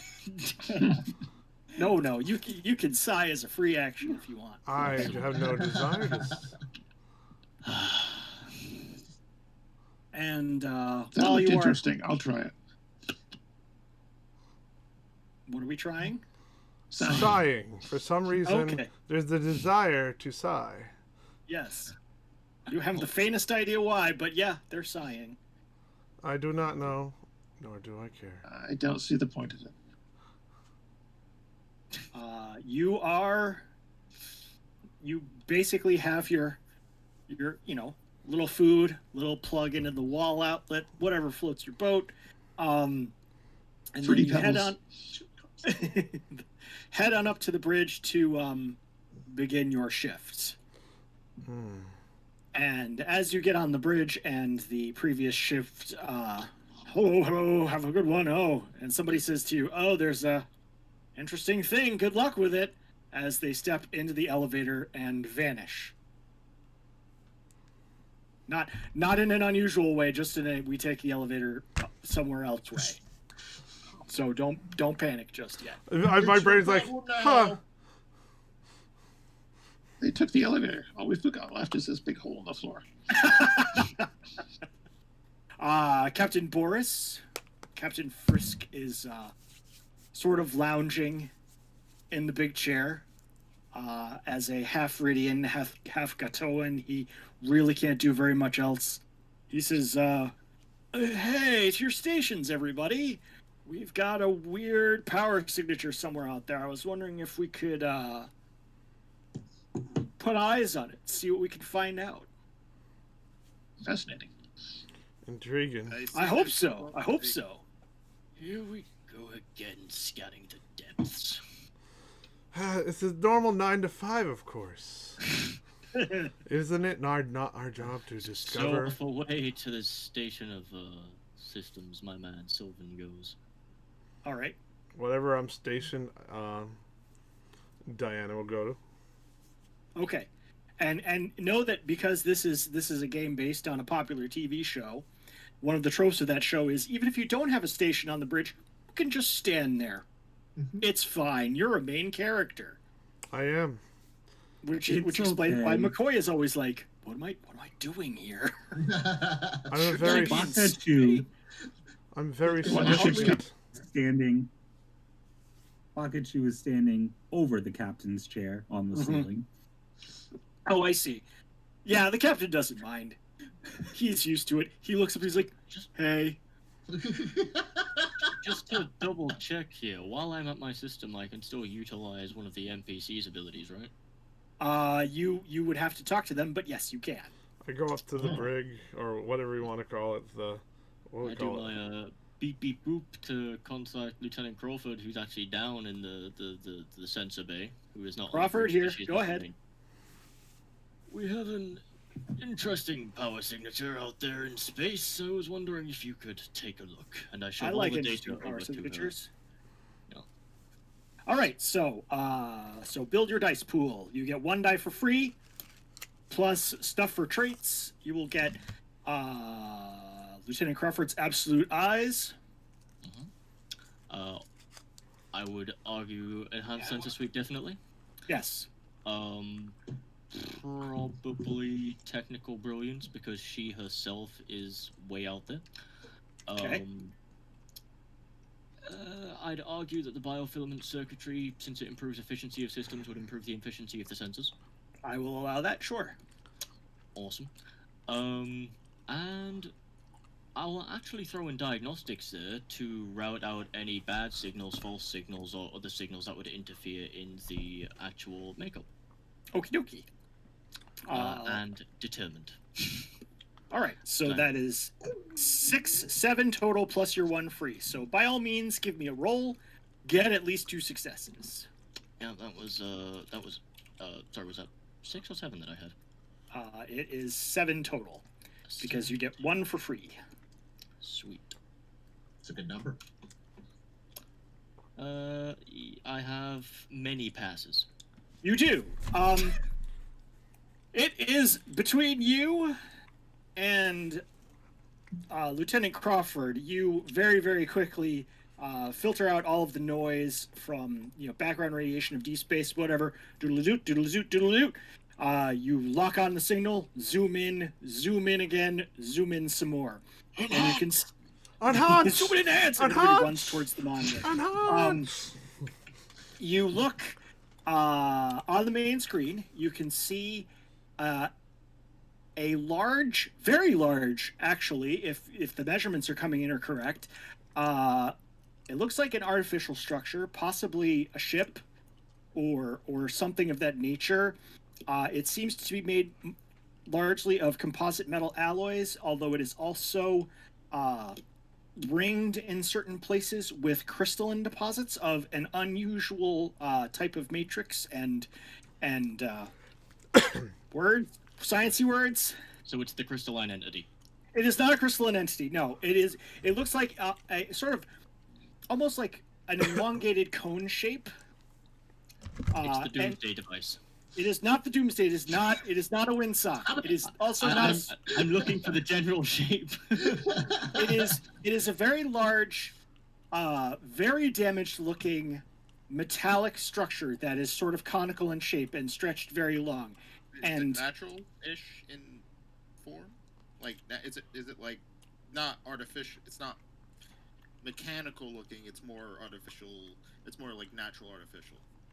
It actually looks more mechanical. It looks like someone or something built this thing. It is ringed in 3 places by basically rings of protruding crystalline deposits. And as you are zooming in closer, you see what looks to be like quite a lot of surface damage, some of which is negligible and some of which is very serious. And you discover, I'm going to get everybody's name eventually. You discover, Lieutenant Sylvan, that the energy reading is coming from barely functional ion drives at the aft end of this thing. So it appears to be a vessel of some kind. You're not entirely sure what. You've never seen this particular configuration before. Intriguing. Jim, my dear chap, I have forgotten the name of your main character. Could you remind me, please? Alfred. Alfred is your character and NPC? Oh, I don't have an NPC. Okay. Well, actually, that's still fine. We can fix it afterwards. Effectively, I would turn to Alfred, and I would look at the sensor data here, because I would argue that with 1, 2, 3, 4 passes, I'd probably manage to gather quite a bit of information on it. See, Alfred, my good sir, would you lend me your eyes? There are some strange compositions here that are beyond my technical understanding, of biological and geological in nature. Have you perhaps encountered these before? See, my eyes are not detachable, but I could do an analysis if you like. Wow. It would be much appreciated. Hi, Nissa. All right, so you would like to make further analysis of this? Indeed. Yes. Of Mordon's... I want to science it. Okay. So you will get a free die, because you're doing something. You will get a die for science. What other traits do you have that you want to apply? I watched a tape on ancient alien craft. Okay. He hasn't actually set up his thing properly there, because let's could you argue that his trait of silicon based, maybe he'd have a better understanding of that type of science? Yes. Do you not have a full character, James? Is that... I have one on paper. Okay. What are your traits on paper? Let's see, fragility of life. Okay. Great strength, which I'm assuming is not particularly useful here. No, neither of those things are, unfortunately. Silicon-based. Okay. And you get academy training and 5 free traits of your choice. Yes. Okay. Oh, 5. Yeah. I did not complete then. Okay. All right. We can come back to you if you want to fill those in super quickly. And if other people want to take actions now that you've seen this very strange thing, I will let you do that, and then we'll go back to you. Is there anything in communications at all? So while Jim is going through and filling in the 5 free traits, in lieu of his Okay. Can you as a theory pool dice from multiple characters together? Yes, you can work together, absolutely. Excellent. Then could I re-roll my check with the 3 that we know he certainly would have? Yes, you can. That makes sense. Sweet. To effectively try and find out the composition of this ship to see if we can make any more sense of it. A 10d6, and I get 1. I do in fact get 2 passes. Okay. So you are analyzing the data as it is coming in. The alloys of the superstructure of this thing they seem to be definitely constructed for durability and flexibility and to withstand all of the rigors of deep space flight. You're still trying to dial down what exactly the composition of it is. It would be easier if you had a physical sample, but you've got awesome sensors, so eventually the computer's going to figure that out. Yes. The crystalline deposits seem to have an extremely regular but unusual structure that does not match any of the crystal samples that you have stored in the ship's computer. They also seem to be giving off a slight energy signature of their own, barely detectable. You're not sure. You're not sure what type of energy it is. It is just you're like, okay, things are pinging from these crystals. We're not sure what the deal is with that. Again, there is a bank of numerous drives in the back of this conical thing. Some of them look like they might be hyperwarp drives of a type, but it's a configuration that you are not familiar with.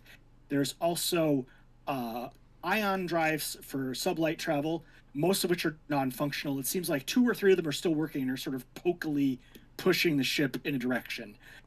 You can see that there is a lot of damage.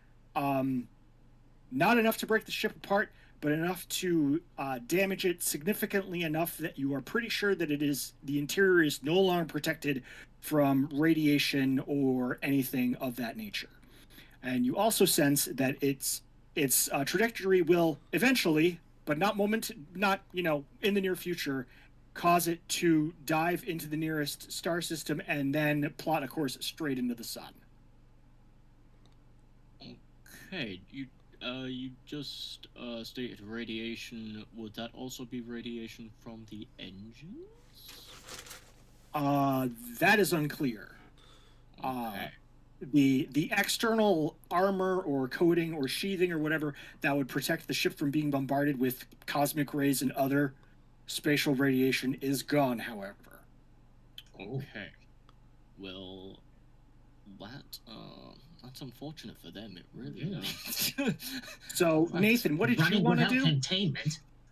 Oh, I was hoping we could look for any signals that may, like communications of anything coming from the ship that they might have been emanating at the thing, like an emergency help, like most star fleets send out, or whoever. Sorry.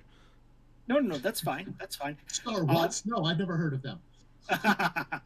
Could you make a roll for me, please, to see if you can pick anything up? I am determined to do so. Okay.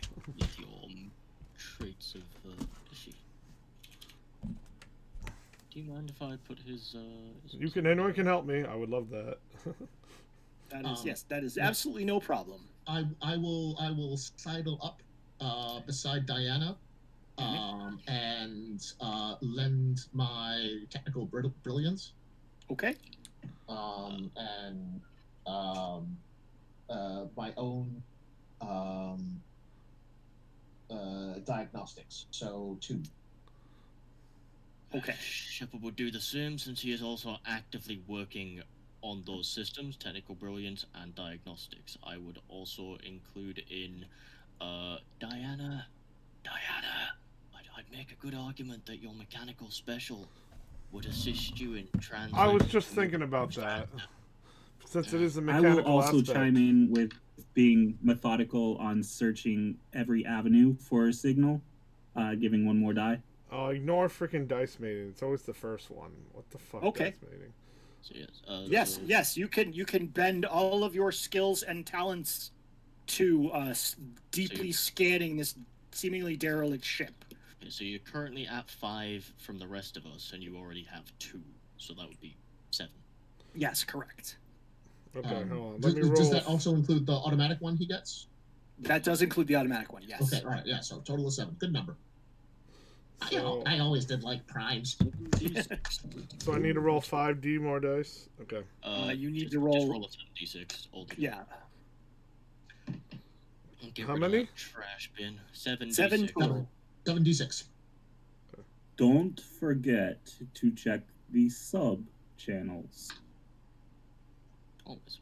He has 2 passes. 3 passes. Yeah. If only you had been fast enough to tell us before the roll. 3 passes. 6, 5, 5. All right. Yeah, 3 passes. Ignore dice. Well, also, just in case you haven't been keeping track, anyone who is Lieutenant Junior grade starts with 1 free drama point. So you can use that for future rolls if you need to. Yeah. All right. The bridge crew of the Horizon does their thing with their usual skill and efficiency. You start cross-checking databases. You check the amplitude of the scanners. You put everything through various different diagnostic programs. Could I add an additional in there for Technobabble? No, because you already rolled. Save your Technobabble for another roll. Yes. Don't worry, Diana uses the mechanical aspects of their internal physiology to harmonize with what sounds like a binary pinging coming from somewhere inside the ship. So after about half an hour of scanning, you determine that there are faint life signs coming from somewhere inside of this thing, as well as there seems to be, so this is a cone, there seems to be a large, like a protrusion from the middle of it that's not very tall considering the length, but it seems to be some kind of like bridge tower, and there seems to be some kind of very, very basic binary.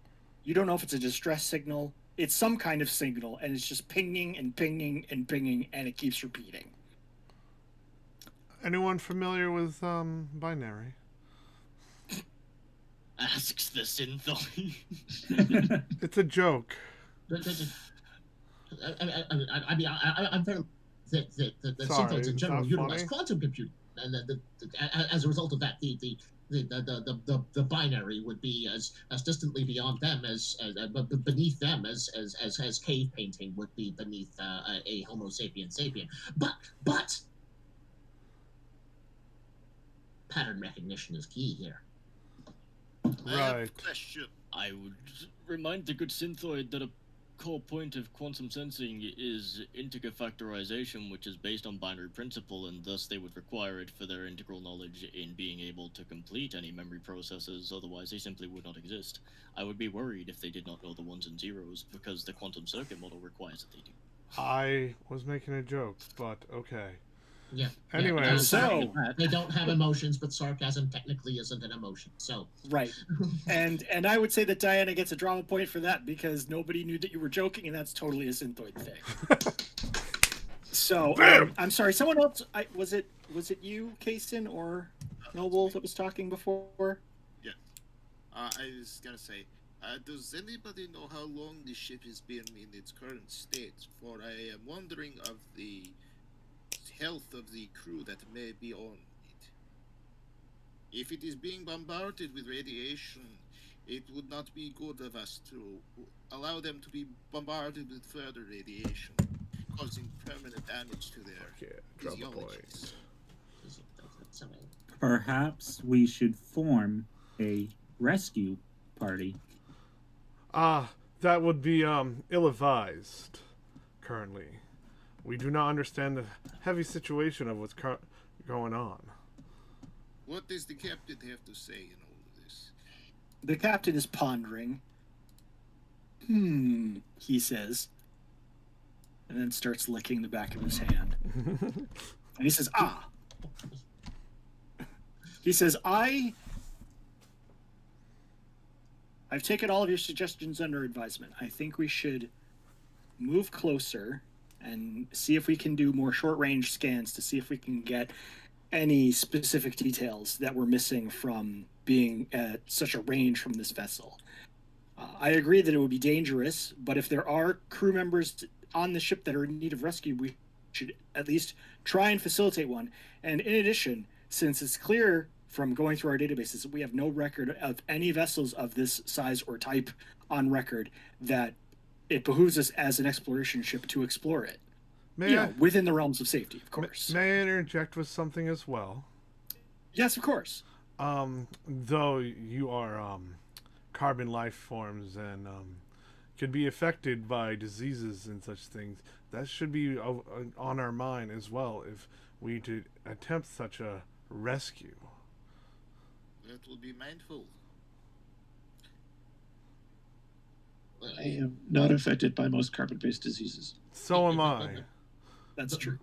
Most of the organic species on the ship would be susceptible to the radiation anyway, so it would be best for us to don protective EVA gear while investigating. But at the very least, we have to check out those ion engines, why they don't have plating.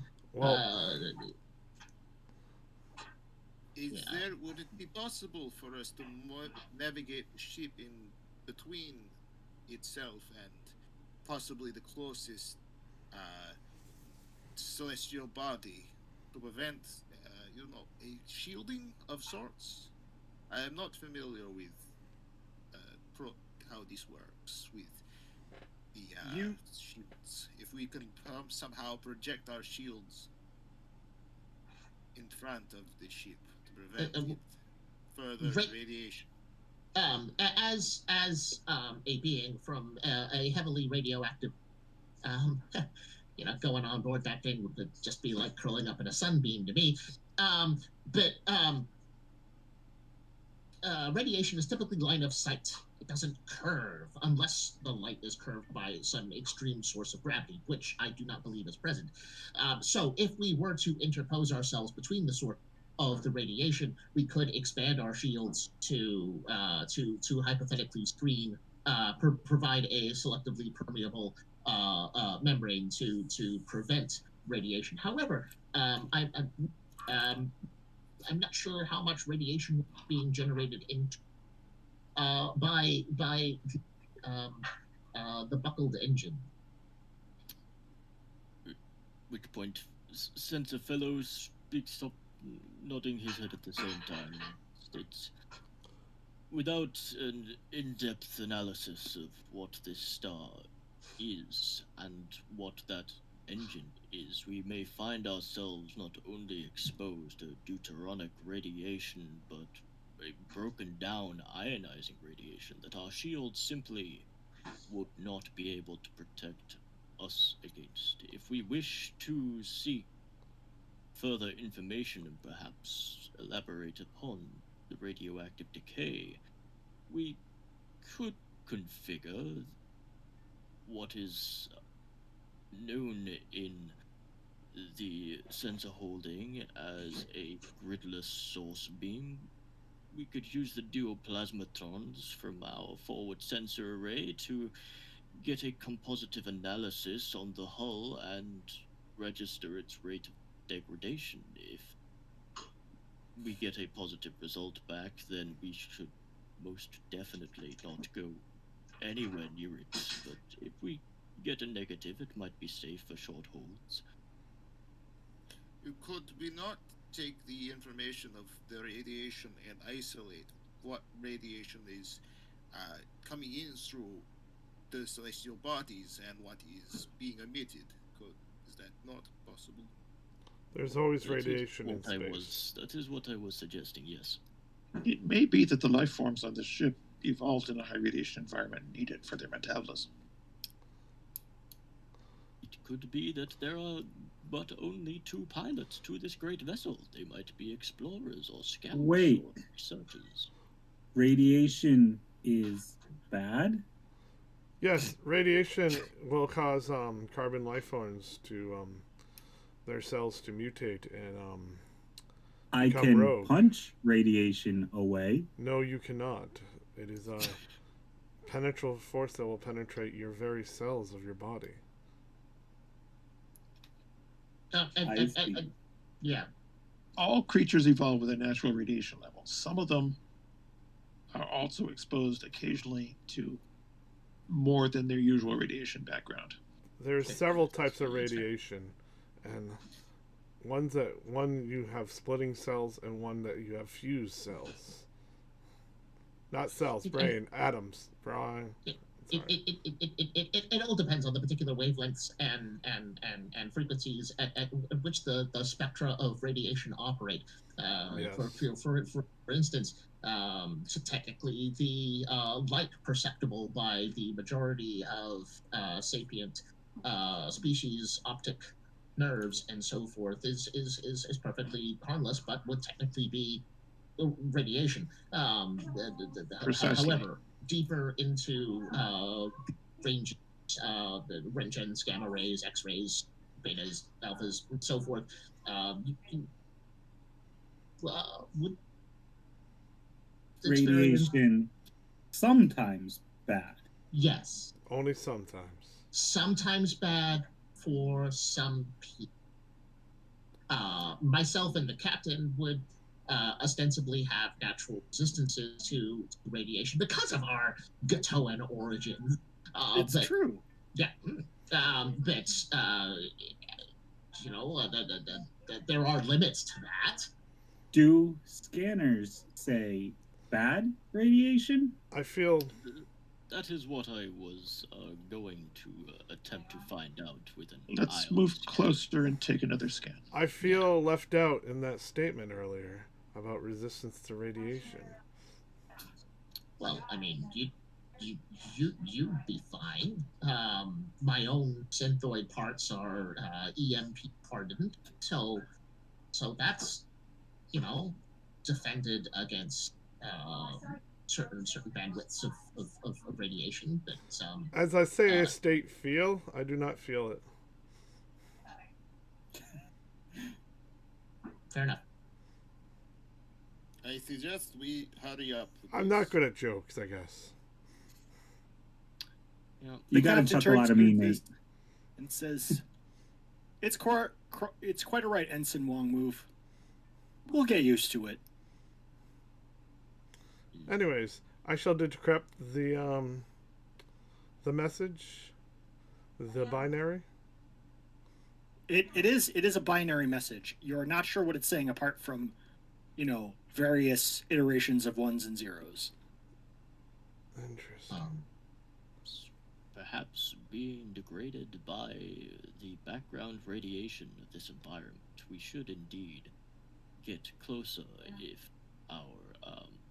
if Lieutenant Erika would be so kind as to take us within 100,000 kilometers. I might be able to get a better reading and conduct the ionic beam scan that would give us a radioactive composite information. That sounds cool, says Captain Frisk. Lieutenant Snow, plot a course, take us out, do that thing.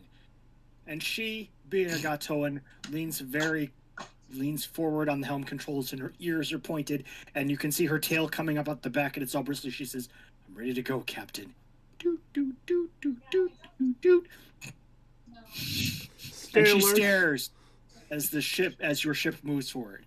So I should point out that you are basically in that sort of, because solar systems don't have a hard border like this is where the system ends, but you are outside the system that this very large ship is heading towards, and as such the radiation output from the sun, which is a comparable Earth-sized star, is pretty minimal.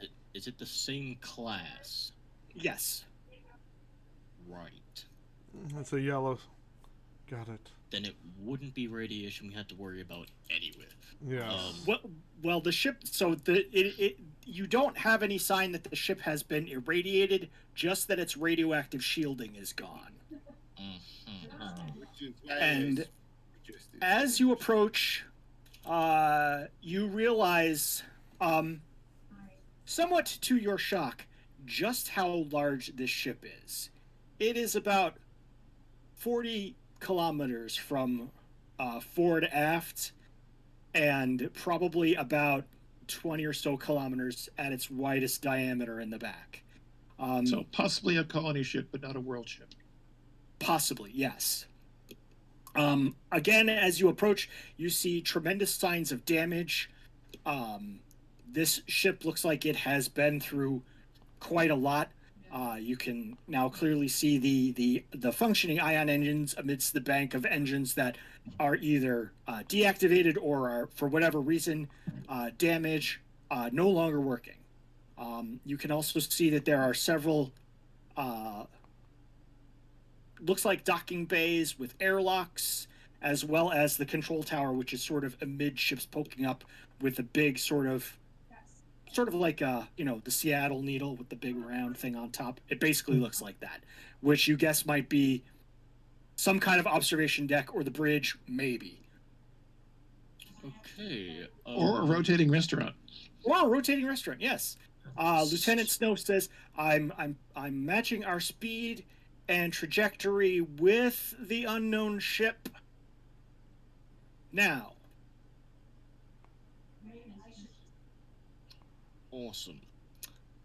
And as we get into range, I would like to start conducting the secondary ion mass spectrometry. With a Magnetomaster duotronic field array from our general sensor grid, tied in alongside the what would effectively be our version of a LiDAR to measure the tachocline and convective zone of the star we are facing towards. So 2 simultaneous scans. I would like to incorporate the weapons training from Diana here, because an ionic beam does require field tactic modulation. Absolutely. Determined from her as well. Of course. The technical brilliance of Elizabeth Guyver and their diagnostic skill, my own diagnostic skill, my own technical brilliance, and can I use the NPC again? Sure. Fantastic. She would be scanning. That's literally your job. Yep, she has not yet been hung up on. I would use her absolute eyes. So that's 7 off of mod. Would this counted as a... No, I don't think we can use my mechanical aspect. What I'd also like to use here, making my argument for it, I'd also like to use well-read, since this is a standard, as it be known, a JS-15 star, a very common star throughout the galaxy. Realistically, I'd be able to do the math off of that pretty soon. It would have been part of my training, it would have been part of something that I'd know as a general sensory input. It's not anything, it's not a phenomena or something that would require extra notation. We'd recognize it. Yeah, that checks out. Fantastic. So, How about academy training as well? Academy training would totally work. precisely. So I've got a beautiful, what's that, 11d6? Yep. I'm effectively trying to figure out Another prime number. Yep, the radioactive decay on the ship, whether the engines are emitting ionizing radiation, which will tell us whether they are magnetic fold engines or hydronospheres or dual elliptic particle acceleration ion engines, which will tell us if it's safe to go inside. And I'm effectively trying to measure the convective zone of the star to make sure that that ship and our ship will survive entering the heat barrier, because that's what we need to worry about, not the radiation. Okie dokie. Give me a roll. What is your fascination with prime numbers? 1, 2, 3, 4 passes. No, they're just neat. They're kind of They're just neat. they're aesthetically pleasing. They're primo. Yeah. Well, I especially like happy primes because they cheer me up as well as being. All of my prime and odd numbers are giving me even results. I see. That's odd. It's very odd indeed. But the chances are 1 to 6, so... So you do another close range scan. It seems as though the functioning ion engines are pouring their energy out into space and not into the conical ship. Thank goodness. And also that you are so far away from the center of this uncharted and unnamed solar system that there is virtually no danger coming at you from the very, very distant sun. It seems as though the radiation levels on the ship are, you would say, higher than baseline, but certainly not lethally so, and well within the absorption capabilities of your environmental suits. Awesome. And the radiation surrounding the ship, is it ionizing or non-ionizing? Because I was checking for that. It appears that the radiation levels immediately around the ship are non-ionizing. Excellent. I would convey back to the ship. It would seem that we are okay to be in proximity to this vessel. The trajectory to the star is of some concern, but we ourselves should not be in any danger here. No, Should we attempt to establish communication? Not yet. How much time... Does anyone estimate how much time we have before this goes into the sun? Decades. Decades? Okay. Yeah. Thank you. It is not moving at a fast clip. You have plenty of time. Excellent. Yeah, It's on a degrading orbit, but it's getting there with a walking stick. Yeah. Got it. If the size of the solar system is anything like the where we live, then I mean, how long did Voyager take to like the original Voyager probe take to reach the edges of the system? Very long time. Yeah, it hasn't. Voyager 1 will leave the solar system thoroughly in 40,272, so about 38,000 years from now. Damn. Yeah. Yeah, and but that doesn't have even one functioning impulse engine. So that's purely Yeah, using gravity slings. yeah, Oh, okay. yeah, but if we can ascertain the safety of boarding this vessel as soon as sapiently possible, I would rather like to do so because plumbing the depths of their logs and their computer systems might be the only way to ascertain, as previously asked, how long the ship has been in this semi-derelict state, where it was going, why it was going there, and what the heck they were thinking with that engine design. Well, it's already been established. There is life still aboard the ship, so Yes. Life- Not if we keep Big standing giant here answer and itself. watching. Ah, the yes. people who can also We've been here for quite some time. Shall we proceed with communications then? You may do so if you wish. All right, we will proceed with communications. Okay. I'm determined to do so. Anyone else want to help with Establishing this? communication with binary information Yes. is a well-researched problem. Well, And we I have will methodically help approaches. refine the signal. Okay. I use my academy training. I have a superior memory of that coding of before a binary. And you can use my academy training, my determined, my diagnostics, my technical brilliance. So you get 4 from me. 4, 3, And 2 for me. 2, 4, 3, 2. That's 5, 9. 9 dice so far. Anyone else assisting with this? I can also add my own technical brilliance and Your technical brilliance would be very helpful. He can also have diagnostics and academy training.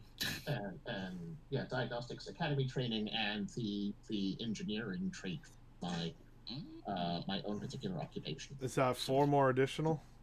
Yeah. That is That 13. is 4 more. I'll put in my science. That's Okie dokie. 15.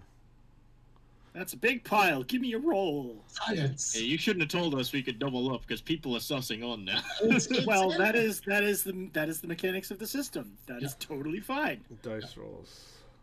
That is the point. Yeah. We are only limited by the elbow room around a particular station. Right. Roll.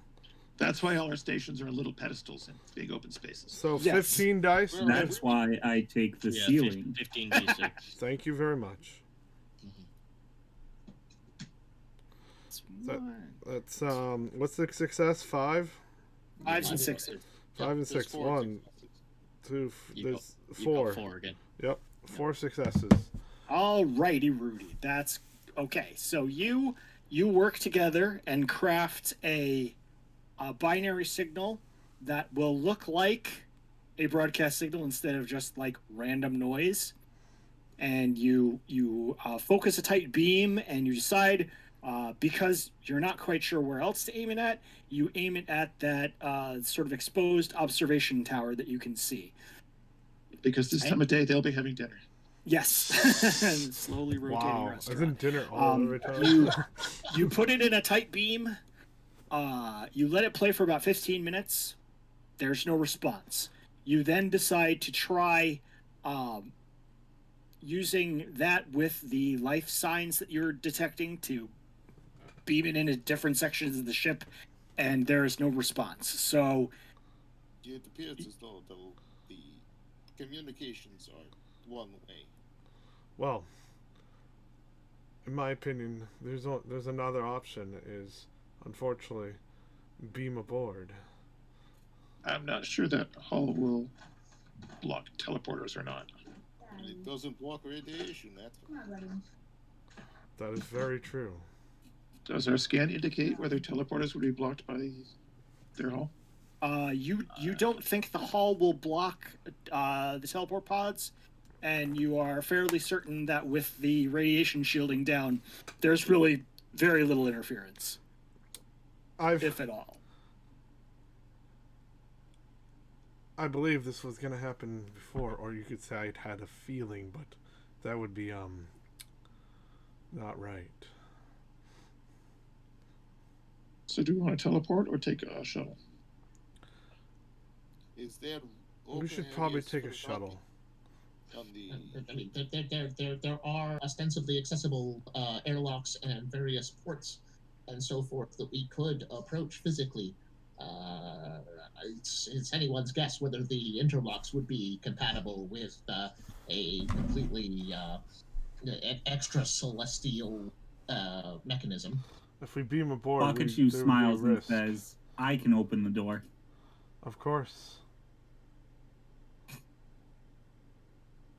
Is this a punching thing? Yes. Yes. Percussive maintenance. If, like I said before, it'll fit as long as you force it through. Well, we must make sure not to deal any more damage to the ship, or it could put the life that's already precious on the ship at jeopardy. Of course. I was joking again. Okay. Do not. So could you try winking? Winking. If you incorporate micro expressions or various other mannerisms affecting the expressiveness of your human counterparts, then we would be able to determine your intentions through context clues. Oh. And winking, in my experience with humans, is often indicative of a sly connotation. He closes one eye a bit and then opens it shortly after. Is that too long? Too short? We'll workshop it. It's fine. It's a start. But my roommate at the academy was a Synthoid. I'll coach him. Fascinating. Now, shall we proceed? Yes. Unless anyone has any other idea. Question from the captain to proceed. I'm sorry, what was that? Question from the captain to proceed. The captain says, yes, I agree with what's been discussed here. I would like 6 of you to report to Shuttle Bay 3 and to take a shuttlecraft over and see what you can see. Obviously, if the area is unsafe, you should come right back. But if you can explore and find out more by looking in the ship's interior, please do so, because this is fascinating, and I would love to know more about what's inside. You and me both, Cap. I could argue if there are any life forms we need to communicate with and negotiate, maybe we should bring Stephanie Snow as well. The social science one. The captain says, very good. And he goes, doodly doot. Lieutenant Stephanie Snow. And Erika Snow just keeps staring right out through the front view screen. Very good. And says, could you please report to Shuttle Bay 3 for an away team mission? You will be briefed en route. Click. Okay. He says, make sure you get environment suits in addition to the usual complement of supplies, and remain in communication with the bridge at all times. Of course. Interrogative. How do our teleporters work? They're like the ones in the Fly.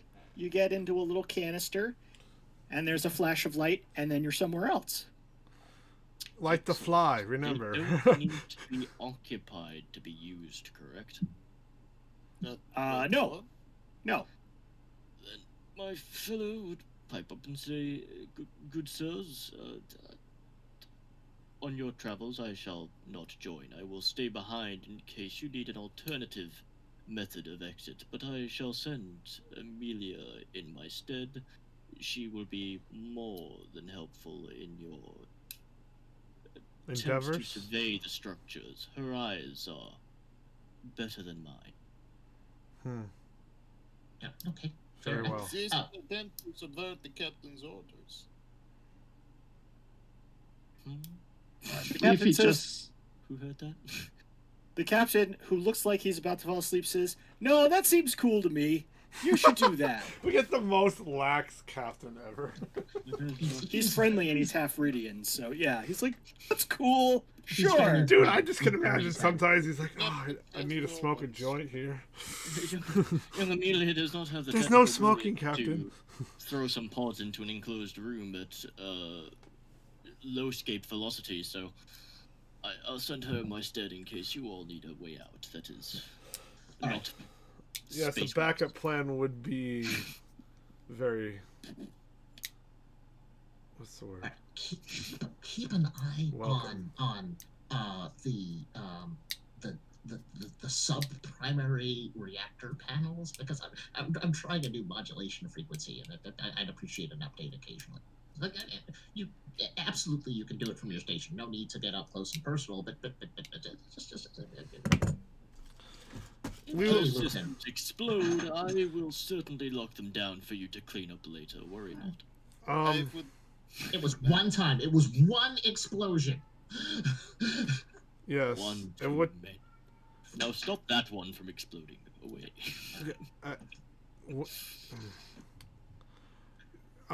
Weapons out of weapons.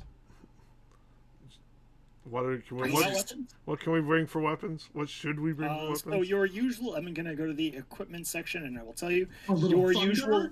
a little What? lightning. Wow. Wow. Everyone A goes razor, perhaps? into this mission with a communicator, a data pad, a razor, which is a portmanteau of ray laser, and your uniform. You also get an environment suit. a nice one that lets our faces show out. Yes. I have ears on mine, like Katra in She-Ra. Yeah, absolutely. They are all, of course, perfectly sized to you. They are your personal environment suit. May I say Excellent. I have a heavy razor? A what? A heavy razor? Like a Norelco? Oh, sorry. This is not a combat mission, so no, you get the regular one. Damn. Yeah, type 1, not type 2. You got two people who can punch through walls going, so. Yeah, I think you'll be okay. All you have to do is say we're under fire, and then they will teleport you the heavier razor. I might not be able to bend steel, but I can bend you at least. I would like to notify the medical. What's it called? Sick bay? The doctor? Yeah, the sick bay. I would like to notify the sick bay to have standby at the teleporters, just in case. Sick bay acknowledges your request and says, "We are on yellow alert here in sick bay, standing by. Hopefully you won't need it." Very good. Those of you who are in engineering and systems go with the toolkit. Those of you who are scientists get a portable sensor array. Those of you who are in medical get a med kit, and those of you in social sciences get a universal translator. Those things never work.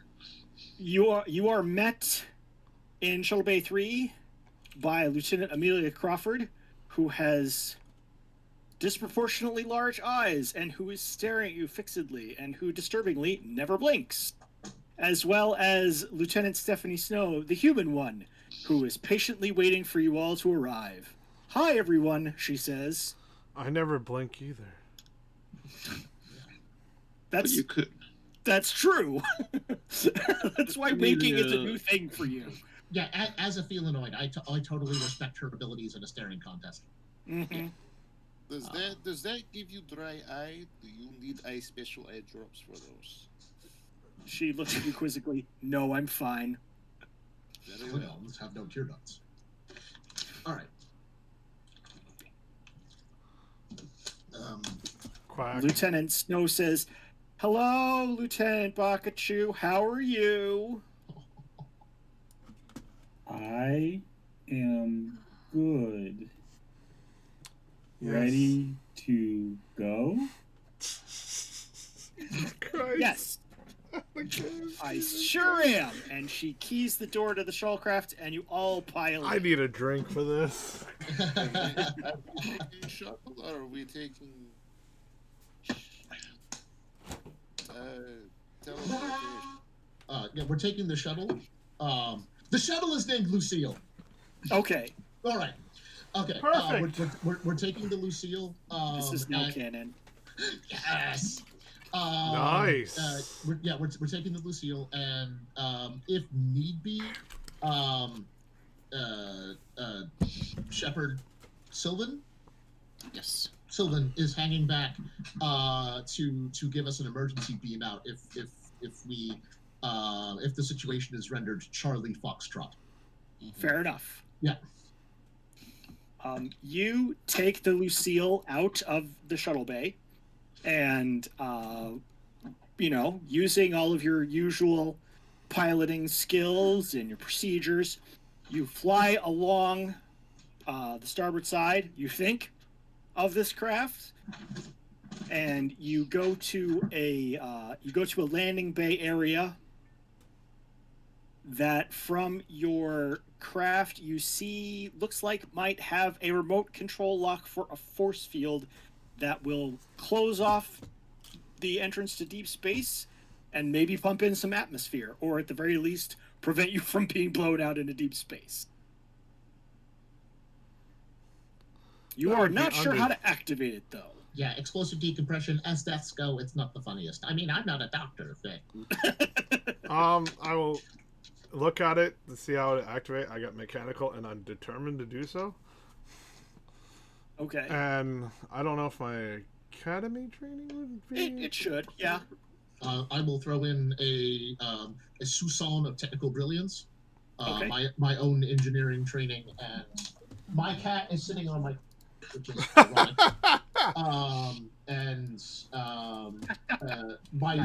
My greater than the sum trait. Yes. Okay, yes, perfect. To think outside the box. Okay. Jim, didn't you see this on a videotape or something at one point? No, that's on tomorrow's tape. Oh. Give me a roll. However, I am inquisitive, and I do have a science kit. Okay. 2 more dice. And Give now me that you're inside, although I hate to ruin the party, now that you're inside with that additional, that sensor, what's that sensor equipment he has? I guess a portable sensor array. If you want additional assistance, you could set that up, and I could get localized assistance from the ship inside. I mean, you are based. I will assume that you are already doing that because you are in communication. Indeed. So, And it's the future. Yeah, you're our guy in the chair. You're like Barbara Gordon. Yeah. Yeah. So what exactly are you doing? What traits can I lend to this? Diagnostic. Technical brilliance. Trying to System. get in. Yeah. Really, that is the Yeah, goal. we're attempting to pick an airlock, which is. You're attempting to pick an airlock. Yeah. Awesome. Yeah, I know, right? And you get. This is awesome. You don't get academy training because we're not trained criminals. You get determined diagnostics. Determined because he's determined to get the fuck in there. Diagnostics because if there's an electrical issue, he can solve it. Inquiring because he will be looking at other sensor parts of the ship around that system to see if there's anything he can trigger from a third party. Technical brilliance because he'll be using that to buff his other skills. I love and that the he same will be ability stacks. Yep. And he will be using well-read to take his large knowledge of ship systems to try and help them crack through that door. Jeff. It also Yeah. occurs to me. It also occurs to me that I could incorporate escape artist So you because You it's getting a door open. you Jeff. get 5 of my 6 die. Jeff. Yeah. My superior memory, would I be able to remember anything similar to this aspect? You might. Certainly, as someone conversant with communications protocols, that would definitely help you. So yeah, I will allow it. Bang. Roll a gargantuan pile of dice. God damn it. So that was like 5 from Shepard, 4 from Matt, and 3 from me. Yes. Two from me. And 2. And you'd also get 1 additional from the All-Seeing Eyes. God, someone do math for me. So you've got 15.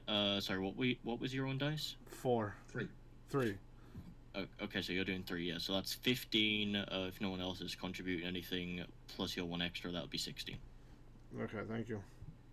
Perfect square. Yeah. It's not as good as a prime, but it's still symmetrical. It's getting more and more dice every roll. Scrooge McDuck's and dice. That's 1 success. Only 1 success, yeah. Holy shit. Right. So dice everyone are who tied. contributed gains a drama point. You Yay! cannot get this stupid force field thing to engage. Jesus. Huh. Curious. You don't curious. know if it's not registering the signal that you're beaming over, or if there's just not enough juice to engage the force field, or whatever. It's just like, listen. Now what do we do? We open Do it you carefully. want me to punch our way through? No. That would be less. That would lead to undesirable results. No Stephanie hesitation. Snow turns to you and says, "Why don't we hold that in our back pocket until later? Let's put a pin in that for now." Yeah. The punching can We'll commence. call that plan Omicron. Okay. The nature of the force field that is providing filtration, obstruction, and so forth. Well, it's so I should clarify. You have flown into an area. There's an airlock leading inside. There is a force field that goes over the outside that locks your ship in place and may presumably trigger the airlock, so you can get out and go inside. But you cannot seem to trigger the force field to activate it so that you can basically walk around in a pressurized environment. Okay. How long can Modrons hold their breath? Oh, quite a while. And you're in an environment suit, so you've got personalized air. Yeah. If a pressurized environment is the name of the game, we have those. Well, Yes. Yeah. Is there a physical button I could go outside and push? Yeah, there might be. It looks like there's a control panel. A big red button that should never be pushed under any circumstances. All right. You all make sure your suits are fully pressurized and sealed. And Lieutenant Alfred steps out into the depths of space, and you make a way across this interior compartment that has been scoured by space dust, and there's micrometeor impacts and other fractures. And you go over to the force field door, and you do see that there is sort of it looks like there's a way for this to receive a radio signal. It might be burned out. You might not be sending the right signal. But there is a manual lever which you pull, and when you do, there's a flicker and a crack. Well, you assume a crack because there's no sound in space. Mm-hmm. But there is low gravity in space. Yes, there is. And the force field behind you crackles on. And you start. Well, I will say that. Names. Lieutenant Sylvan, you are monitoring this from the ship, and you can see that an atmosphere is beginning to form inside of this area that is now cordoned off by a force field. And once it pressurizes, the airlock door goes. And very good rolls job, back. Alfred. Very I'll good. use Now my we can go visit Kosh. I'll use my sensor array to see what the atmosphere is made out of. Yeah. Is it class? I don't know. Just picking a letter at random. M. It does appear to be compatible with your environment. Your the typical atmosphere. Yes. Okay. We'll say it's M. M is a good letter to describe it. Yes. You are not picking up anything that looks like obvious pathogens. As said before, the background radiation is a little high, but not unsurvivable if you didn't have a suit. But you do, and so that's fine. So it does seem that some of the internal systems on the ship are still working, because there's definitely power being provided to this docking station so you can get in, and you do. And there is a cylindrical hallway that goes on along down the passageway, and you can see that there are crystalline panels similar to the ones that ring the ship, but these seem to have been sliced to make plates that are embedded in rings, concentric rings that go down the tunnel. And they seem to be glowing with their own light, providing sort of a light blue-white glow that suffuses everything. How unearthly. It is. Unearthly light, earthly light, of course, is dull and red. Yes. Comes from a Okay, huge ball who in the plugged sky. in the Tron machine? It kind of reminds me of my home star, Beta Canis Minoris, which, speaking of jokes, as we were, the very fact that the humans didn't rename it Beta Felis Minoris as soon as they discovered we lived there is a complete insult. We'd have to change all the star charts. Well, Says Stephanie Snow, it would be a whole thing. just find and replace. It's a text-based function. It's fine. I know. It's, I get it. Nah. I will climb to the ceiling of the hallway. Okay, yes. There are sufficient little, accents and whatever, protrusions, I should say. That's a good word, protrusions, for you to scurry along the ceiling all alien style, which would be creepy if you weren't a big old sloth. Somewhere Kristen Bell is crying. Just beautiful. This is the best Star Trek ever. Oh, I mean, is there any signs of life? Like any signs of inhabitation recently? Like, well, so getting out, it looks like, from what you can tell, based on the amount of space dust and debris that is sort of gathered over the ages in this compartment, you are the first sapient beings to have visited this, at least this particular docking bay, in a very, very long time. And looking down this tunnel with its circular crystalline lights, you don't see anything that look like life signs, like visually at any rate, other than, all of your companions, except for Diana, who is a Synthoid, and half of Madeline, who is half Synthoid. But you are still picking up, those of you who have your sensor arrays, you are definitely picking up stronger life signs. Not like, oh my god, all of a sudden there's lots of life. It's like, oh, we're getting close to life signs, and it seems to be at the far end of this corridor. Does it have the anti-gravity? Are we floating or are we walking literally? Like, it seems to have, once Lieutenant Alfred keyed on the force field door, there does seem to be an artificial gravity environment being generated. It is about, you would say, 2/3 Terran standard. Okay. So you're going to be a little bouncy, but just a little bit. There's a down. So slightly less than Mars. Yeah. Should we follow the signals? Yes. I want to get a scan on one of these plates first. Okay. What are you scanning for? What is it made out of? Horizon standing by. You may take your scanner up to the thing and scan it. Give me a roll. Doodly doodly doo. Okay. We'll start with science. Add with my well-read as well. You don't get Mrs. there because she's right in front of you. Unfortunately, her eyes are not so good to stare into the subatomic nature of the crystal. So we'll start with science. Yeah. Add inquisitive and stubborn and thorough. Okay. Add academy training. Okay, I think that's 6. So give me a roll. He's using the sensor array, is he not? He is. The sensor array does not have traits of its own. It is the thing. It is a facilitating thing that's allowing him to do this. The sensor array that you said is tied in with the ship, yeah? Yeah, there's a relay, right? Yes. Yeah. Then you can also add on My Academy training.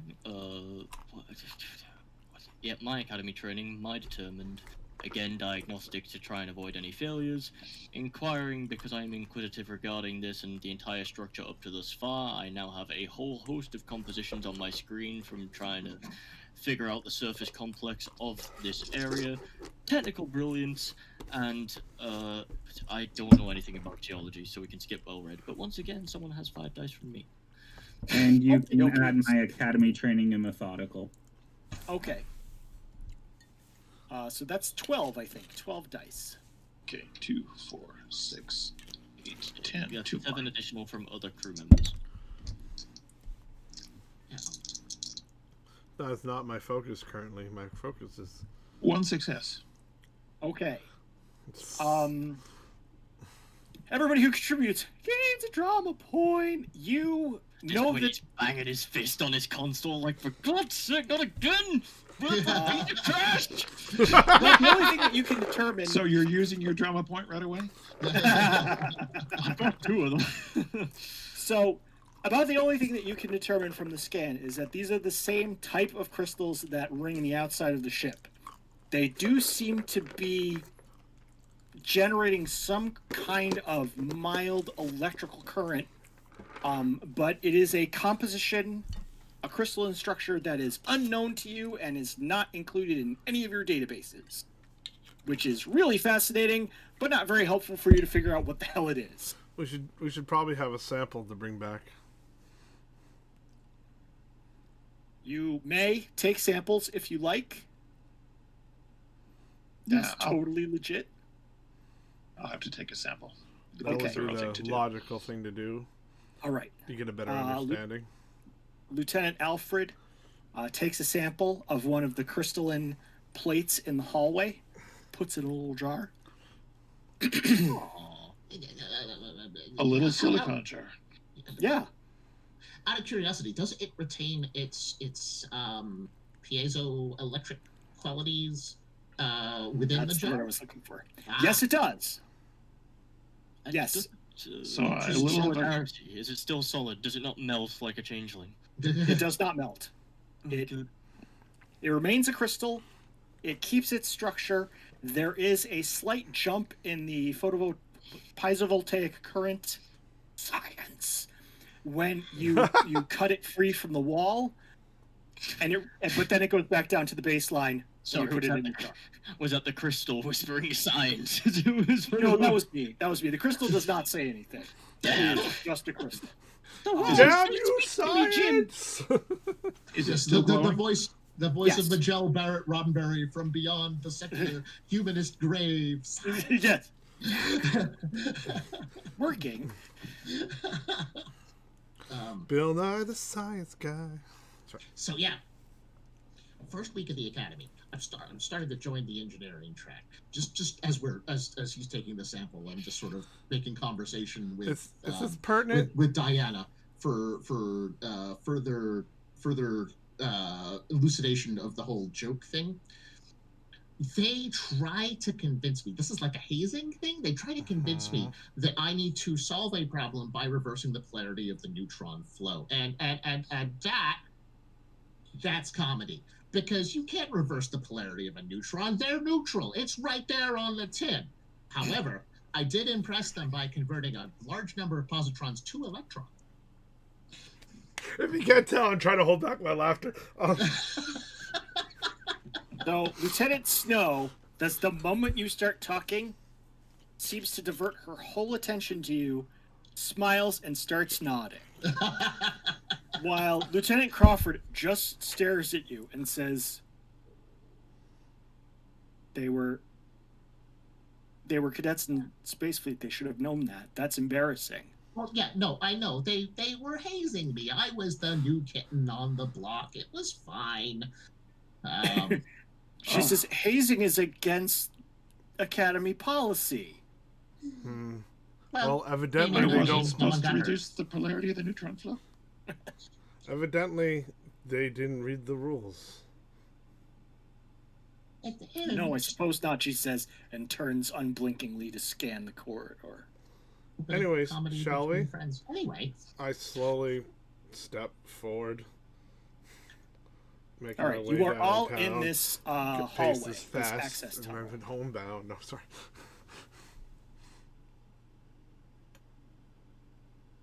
My doormate once filled the room with a haze.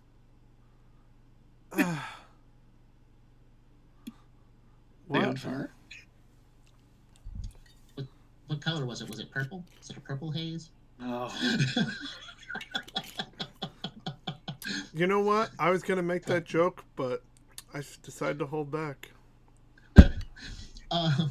Was yeah, that a joke? Maybe. Not a very good one. I'm not good at jokes, I guess. Anyway, so we're here on this hallway. Should we go? Perhaps Yes. boldly. Please. Boldly Okay. go. Yes. All right. You you gather yourselves together. You proceed down the hallway. Lieutenant Alfred putting his little sample jar, silicon sample jar back in his silicon bag, I guess. And you reach the end of the hallway and you see what looks like it's like a manual door almost with one of those big valve things. All right. Does it have a lever? It doesn't. It doesn't. I mean, it has that wheel that you turn and Like in a disengage the locks and pull it open. like in a So space. you can use it as a lever. Yes. Like a submarine, you know. Use it as a wheel. Is the life forms coming from this? No. There seems to be life signs coming from the opposite side of this door. Opposite side of this door. Well then. I knocked on the door. No, don't. Clong, I stop clong, you. clong. He's slow. I can stop him. Just let him. He's slow. I can stop him. I'm durable enough.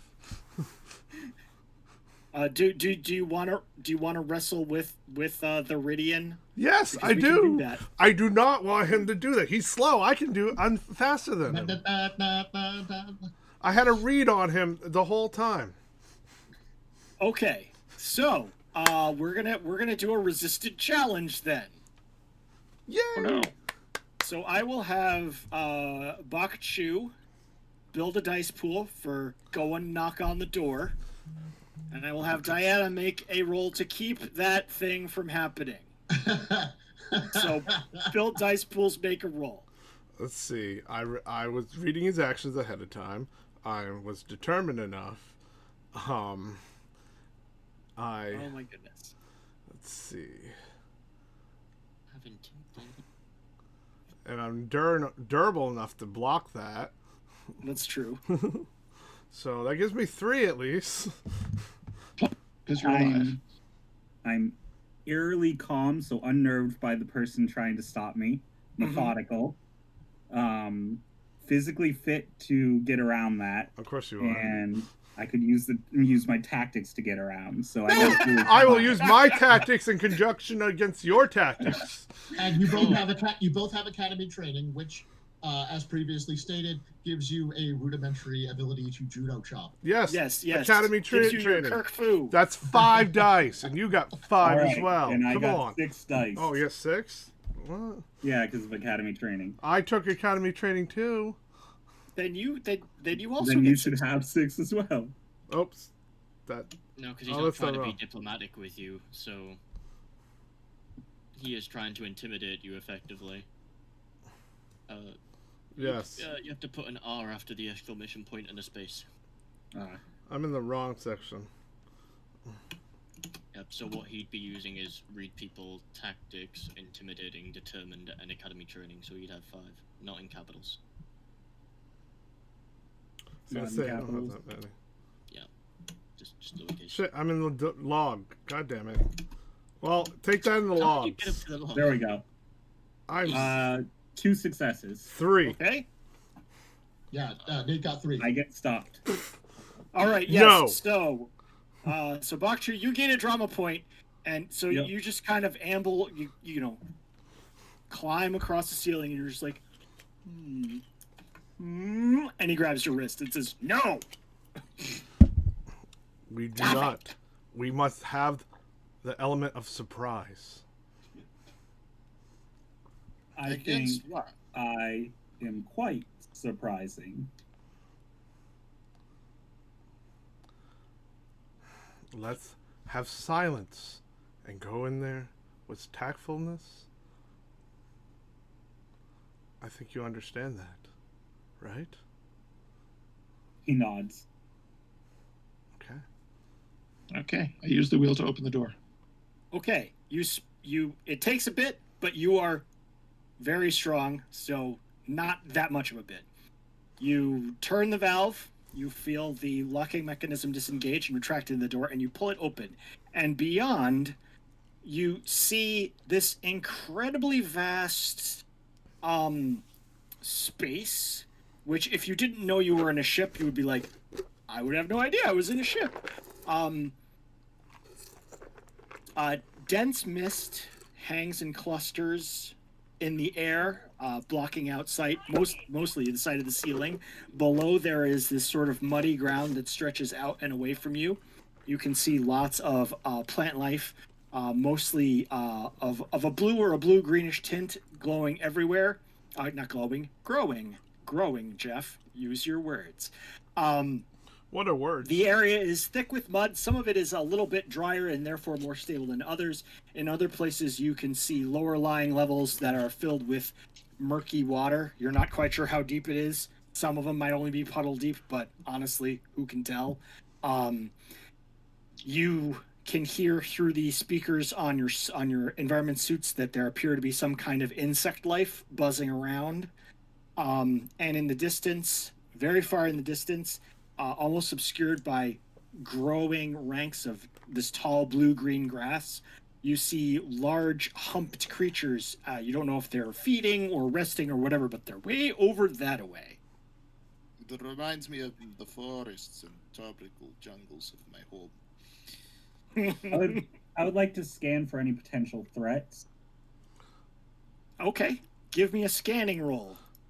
This is Horizon I have- Scanning Service. How can we help you today? I have alert to danger, security, and tactics. So that's 3 dice plus the 1. I will help you Yeah. with the tactics, I will help you with thorough. and I'm determined to do so. Okay. Alright, so how many am I rolling all together? I had 2 Wait. more. No, that's 3 more. You also have the enhanced sensor suite from the ship, and you get the standard 5 from my guy. Academy training, determined diagnostics, inquiring, and technical brilliance. I will have the academy training too. So you have So 3 more. okay, so you have 10 plus 1 plus your own. Alright, so 15. So you have 1, 2, yeah. 1, 3, 2, 3, 4, 5. 5. Okay. You patch into the ship and use its massive computing power to add to your ability to scan. You're looking around and you see that the humped creatures that are relatively near to you seem to be some sort of megafauna, probably herbivores, judging by their positioning and what they're doing. They seem to have not taken any notice of you yet, so you're not super worried about them. Plus, they're, about 100 meters away, so I'm so glad I the tunnel's stopped right there. vacation. You can go back. But you can also see several other life signs, much smaller. They're being detected by your scanners, but you don't have a visual on them. There's to your left, the muddy ground rises up towards some low hills and becomes a lot drier. And there seems to be about a dozen smaller life signs approaching with purpose from the other side of that hill. I will make the rest of the group aware of this by showing my readings. Okay. He very slowly turns his sensor array toward you.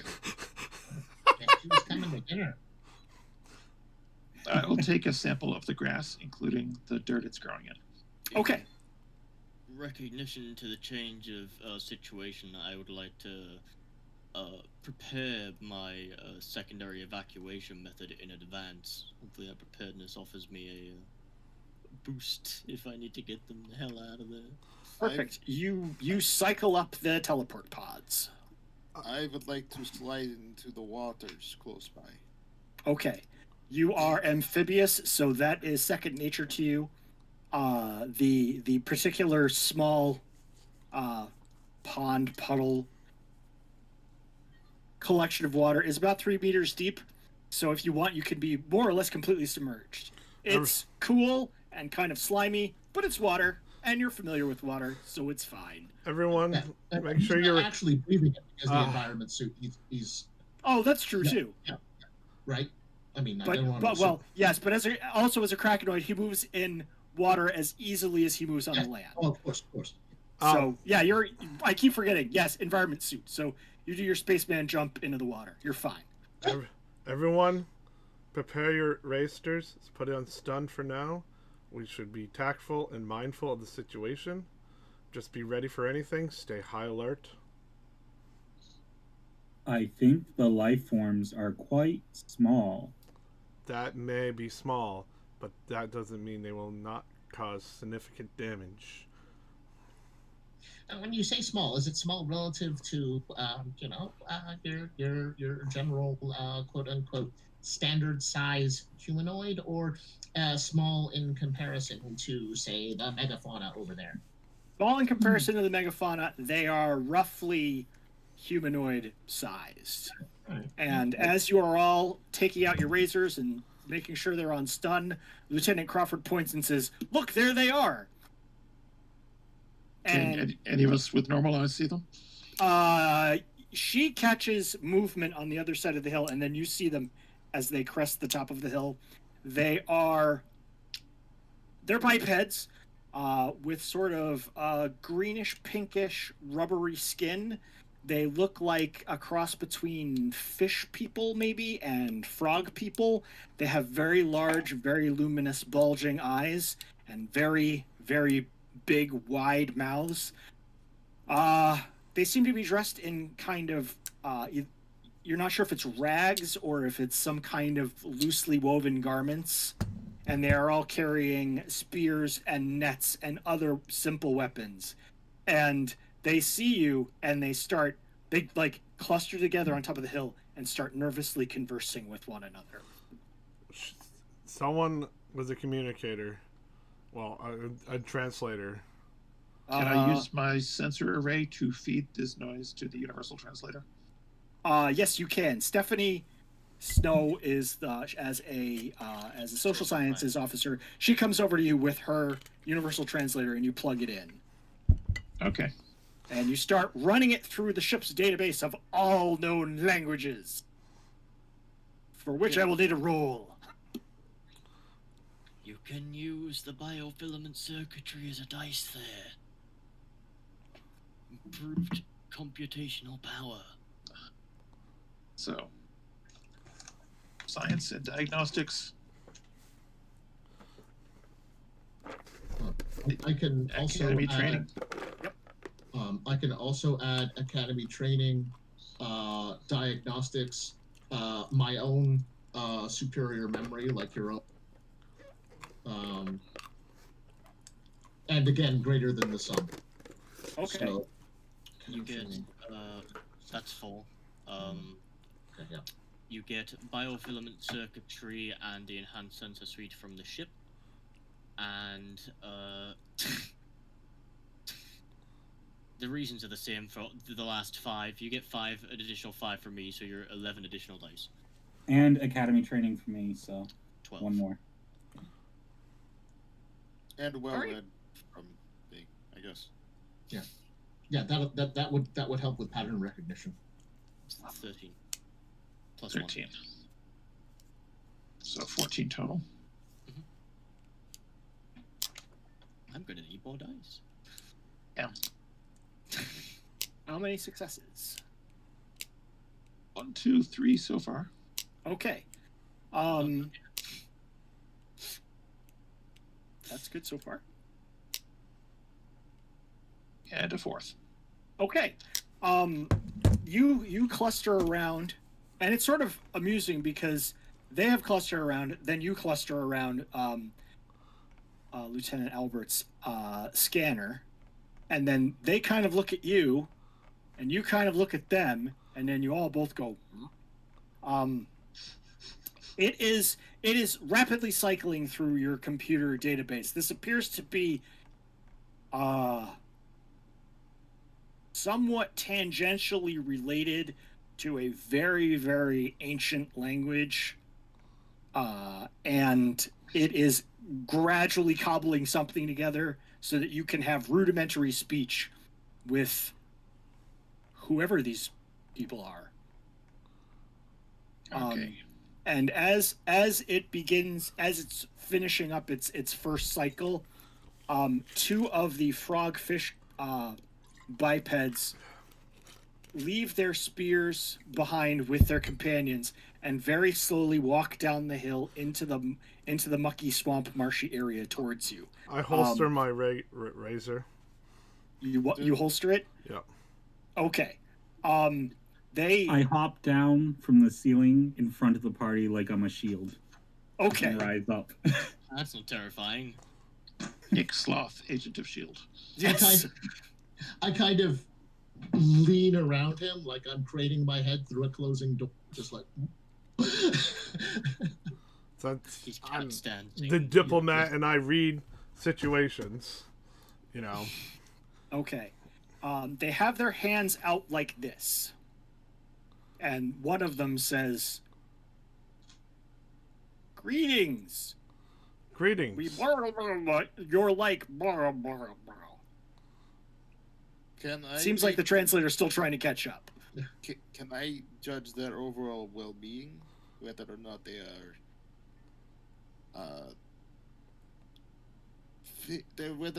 are malnourished, whether or not they are suffering from any illnesses that I would be aware of? It is difficult to say, considering you've never encountered creatures of this type before, and you'd have to get similar to my own species. I mean, sorta, kinda. You can't do anything super in depth without a medical scan, but they seem to be moving all right. They seem to have energy. They seem to be alert. Can I? So just from observation, it seems like they physiologically they're whatever is normal for their species. You would imagine. Can I get a read of what they're trying to say besides the greetings with the blah blah blah? Well, judging from the fact that they put down their weapons and they're approaching you with their hands up like this, you would guess that they're at least just being non-aggressive, maybe trying to say hello. Temba, his arms wide. Sort of, kind of. Yeah, it's definitely a Temba situation. Yeah. Okay. I will holster my razor as well. Okay. The two frogfish creatures look at one another, and then the other one says, "Blah blah blah blah. Speak blah blah blah. Friend blah blah blah here. Blah blah blah. How you come to this place?" We come in peace. We do not intend to harm you. We have a desire to help you and aid you if anything. We come from a ship from far. I'm being like very basic as best as I can. Yeah. So, did we lose Shep? Oh no, he just turned up his the camera. scale. Yeah. Okay. I was just like, I didn't see him anymore. I was like, oh no, what happened? No Shep that small has a cloaking device. So, while you were talking, Diane, Lieutenant Snow comes over with the Universal Translator, which looks, for all the world, like a magic microphone, and holds it out to you, and you talk into that, and you could hear from the other end of the Universal Translator this.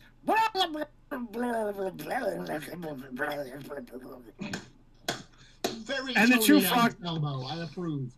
The two frog fishermen look at one another and they say, "Blah blah, understand us, blah blah, at least a little, blah blah, welcome." Welcome indeed.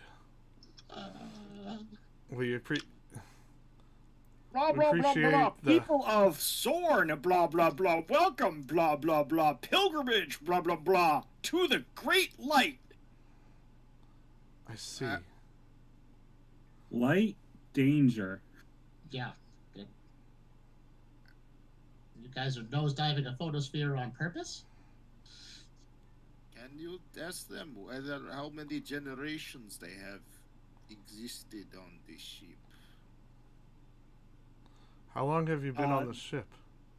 They start to come closer to you, and one of them turns and waves the other people, the other aliens down there. They start kind of inching down or centimetering because Well, it's the future whoever downhill else- towards you, and they say blah blah blah blah, come blah blah blah, worship with us blah blah, yes yes, be welcome strangers, welcome, yes, it is good tidings blah blah blah.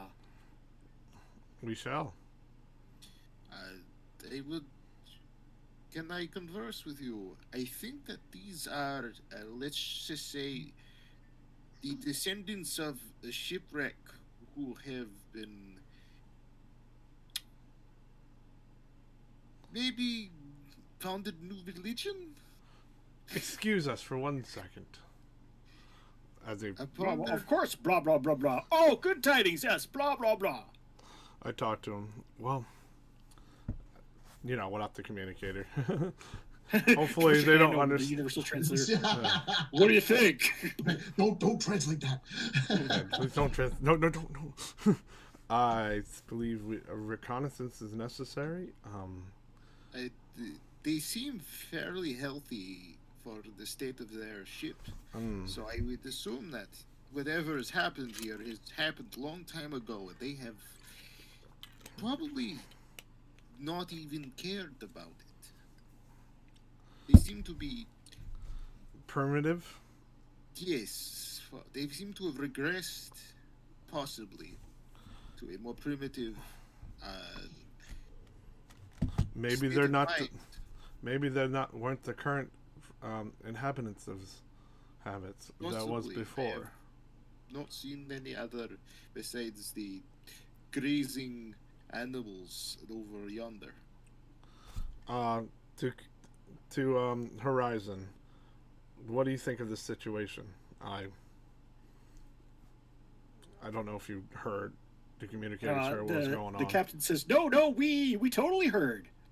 Yeah, we're like right there with you. I totally wasn't zoned out this whole time, man. No, I'm awake.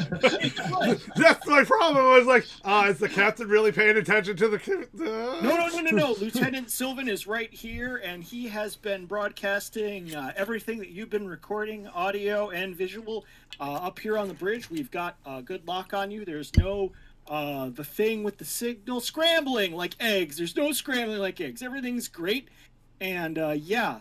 I knew I shouldn't have put that heat lamp over Can his you- chair. Can you run that? Can you run it? Catnip. Can you run that with the binary that we received? The language. Maybe there's a correlation between each one. Somebody breaks in, and you hear a tentative voice say, hello? Am I Brock? Hello? Yes. Hello? You are. Hello? We can Yeah, hear this you. is Ensign Carlson. Yeah, I'm in engineering, and I'm actually trying to hello? Hi. We Ship, the binary signal we received from the ship from the language of this species, and I'm not quite sure that there's a match, but I'm sorry. I'll keep working on it. We appreciate it. you're doing great, Lauren. Thank you. Thanks. Out. Click. The captain says, "Yeah. Anyway, he says, this. I'm kind of on the fence here as to how to proceed because, like, there's the whole non-interference directive with primitive cultures, but it's clear, I think, based on what you're saying and based on what we're seeing here on the bridge, that these are the descendants of the ship's original crew or inhabitants, or if it's a generation ship, then it's their original colonists.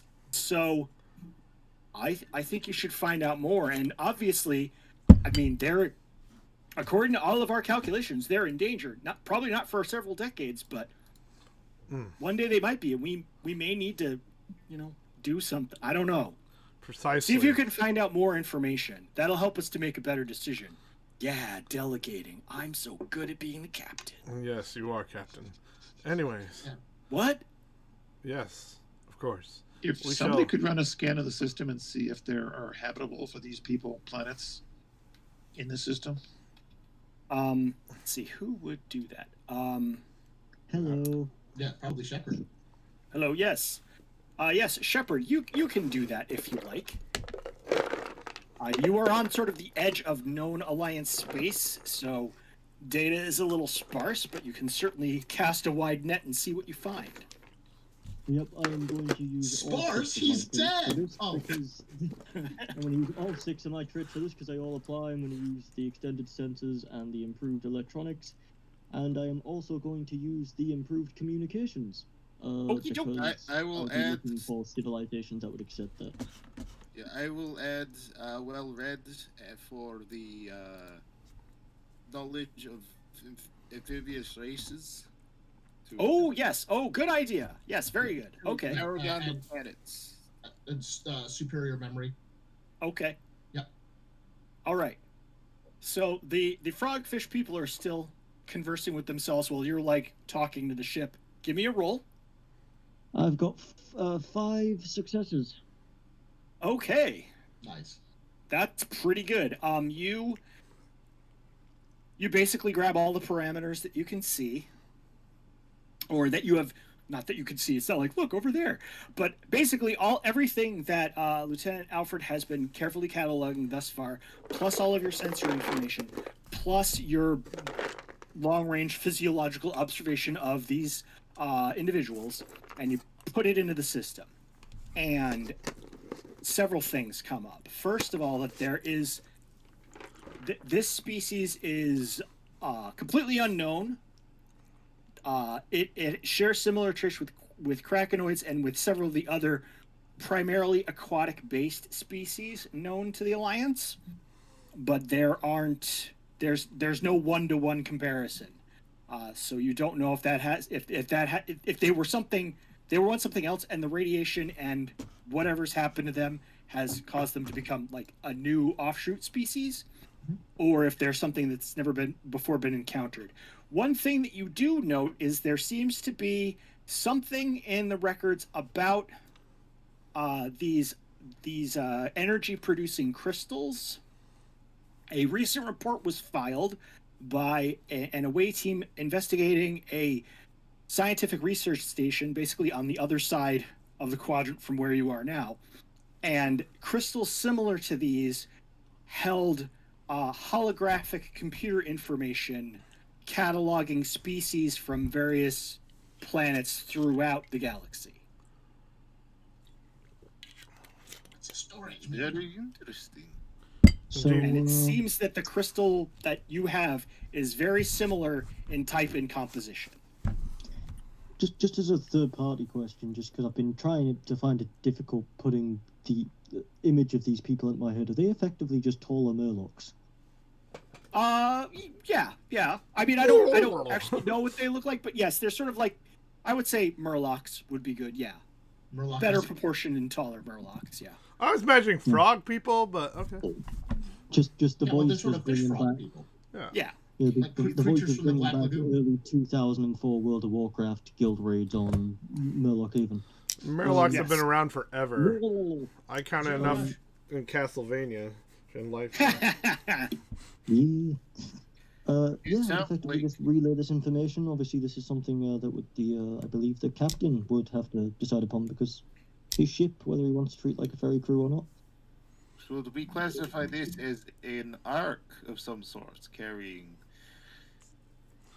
species information? That would be, I believe it would be correct, based Yeah, on that's what the is term I would going on. use for a multi-generational vessel such as It's this one. possible Absolutely. they come from a doomed planet and send their species to outer space, and what remains is, well, this unfortunate, archaic leftover, I guess. I mean, it's possible. given their references to a psychosocial spirituality, that they might have some sort of religious reasons for making this trip in the first place. It's also possible that it started out as a science-based escapade, and over the generations, the folklore and so forth, the story has been lost and twisted and become faith-based. May I interject here? I Sure. say we do more reconnaissance, see if we can talk to them and see if any history, and based on whatever religion, have a better understanding of it. Action seems to be the best course to get to where we're trying to understand about them.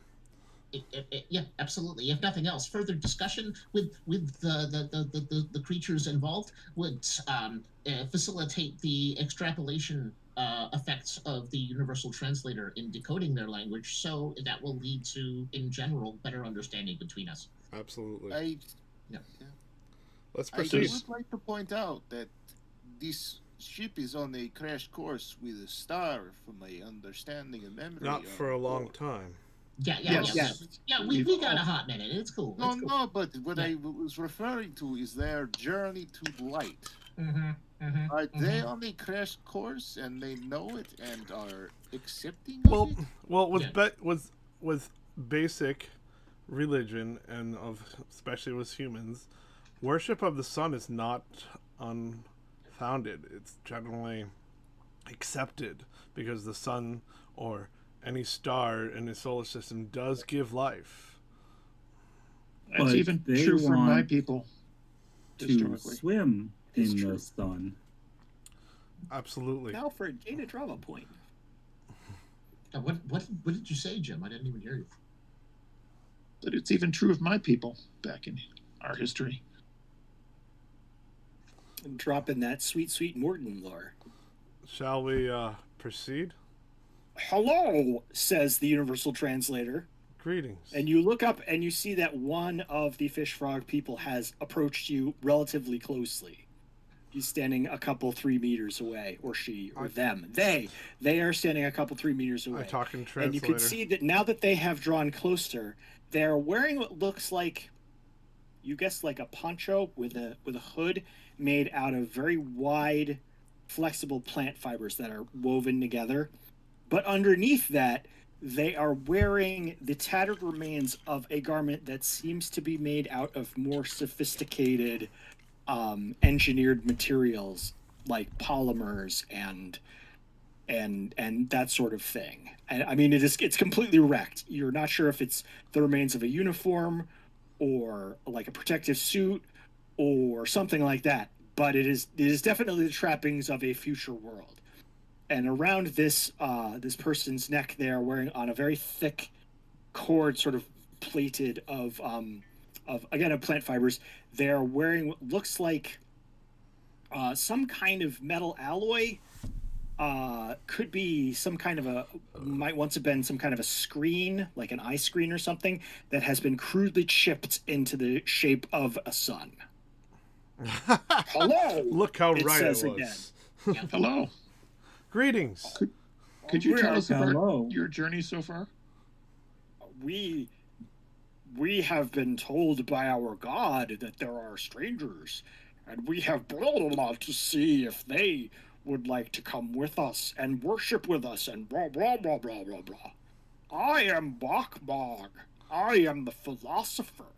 Show us this god. I am Bakachu.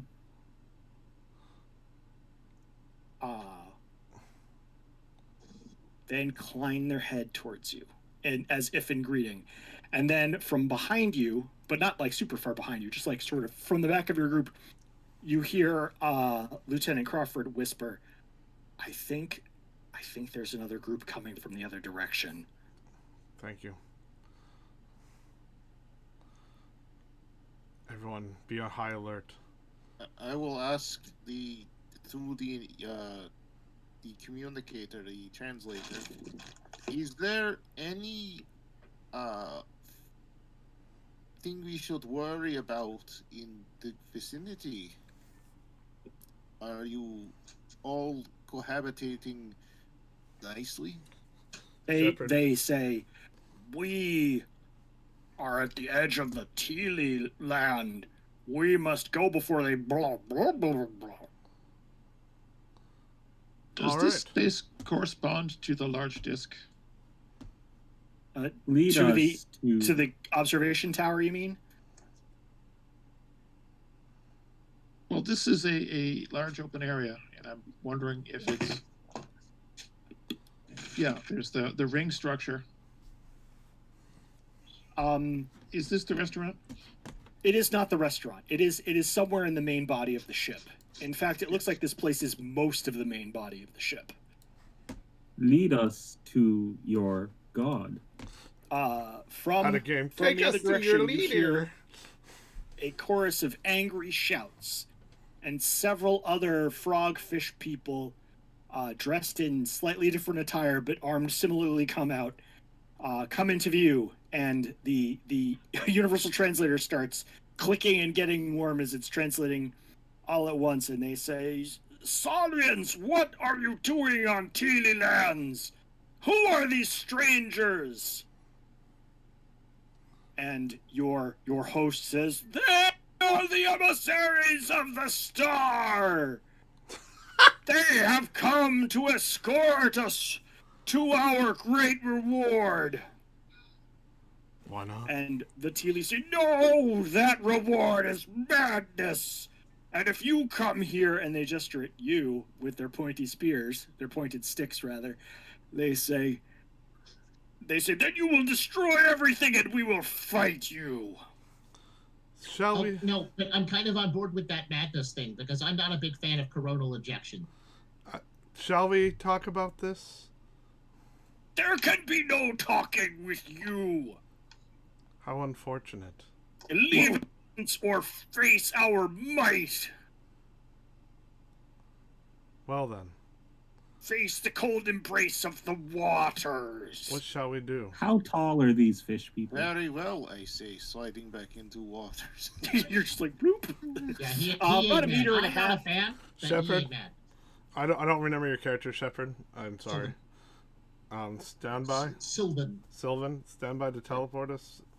I don't know if you did it or not. You probably already did. I actually know that you actually did, but my character doesn't. What shall we do then? Because I don't have a faintest of idea right now. It feels like that there is one group who is opposed to the going to the light, which I must say is actually kind of appealing. Your host says, "Come quickly this way. They make big blah blah blah blah blah, but they will not follow." Let's go with our host then. Shall we? It's for a better understanding, is it not? If it will get us to prevent from murder, senseless murder, Yes. I guess it is best to follow. Yeah, I agree with this statement.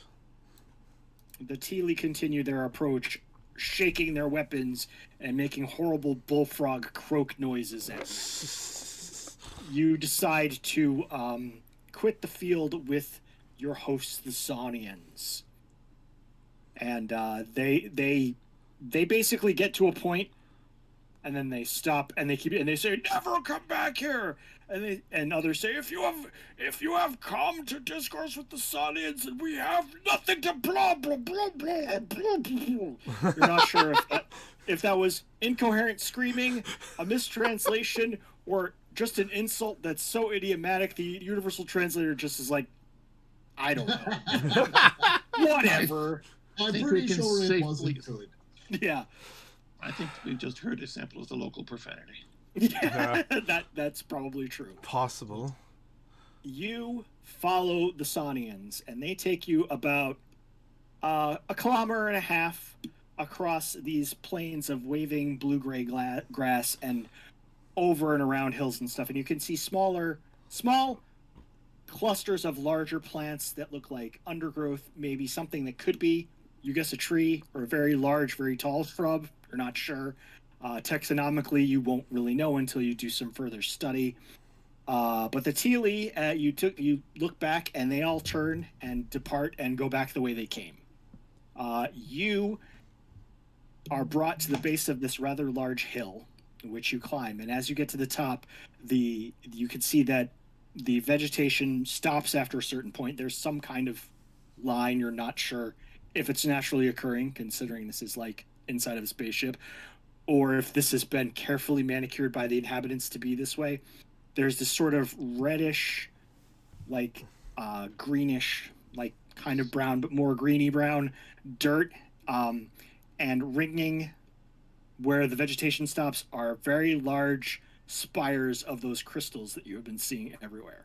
And on top, there is a village made out of stick and wattle huts, and that woven plant fiber fabric is everywhere for curtains and door hangings and awnings and stuff. And you can see from this vantage point, once you reach the top of the hill, the Sonians start chanting and raising their hands up above you, and you can see that a constant low-lying mist that has obscured the upper reaches of this level of the ship is thinner here, and you can see up through some kind of transparent aluminum or the equivalent.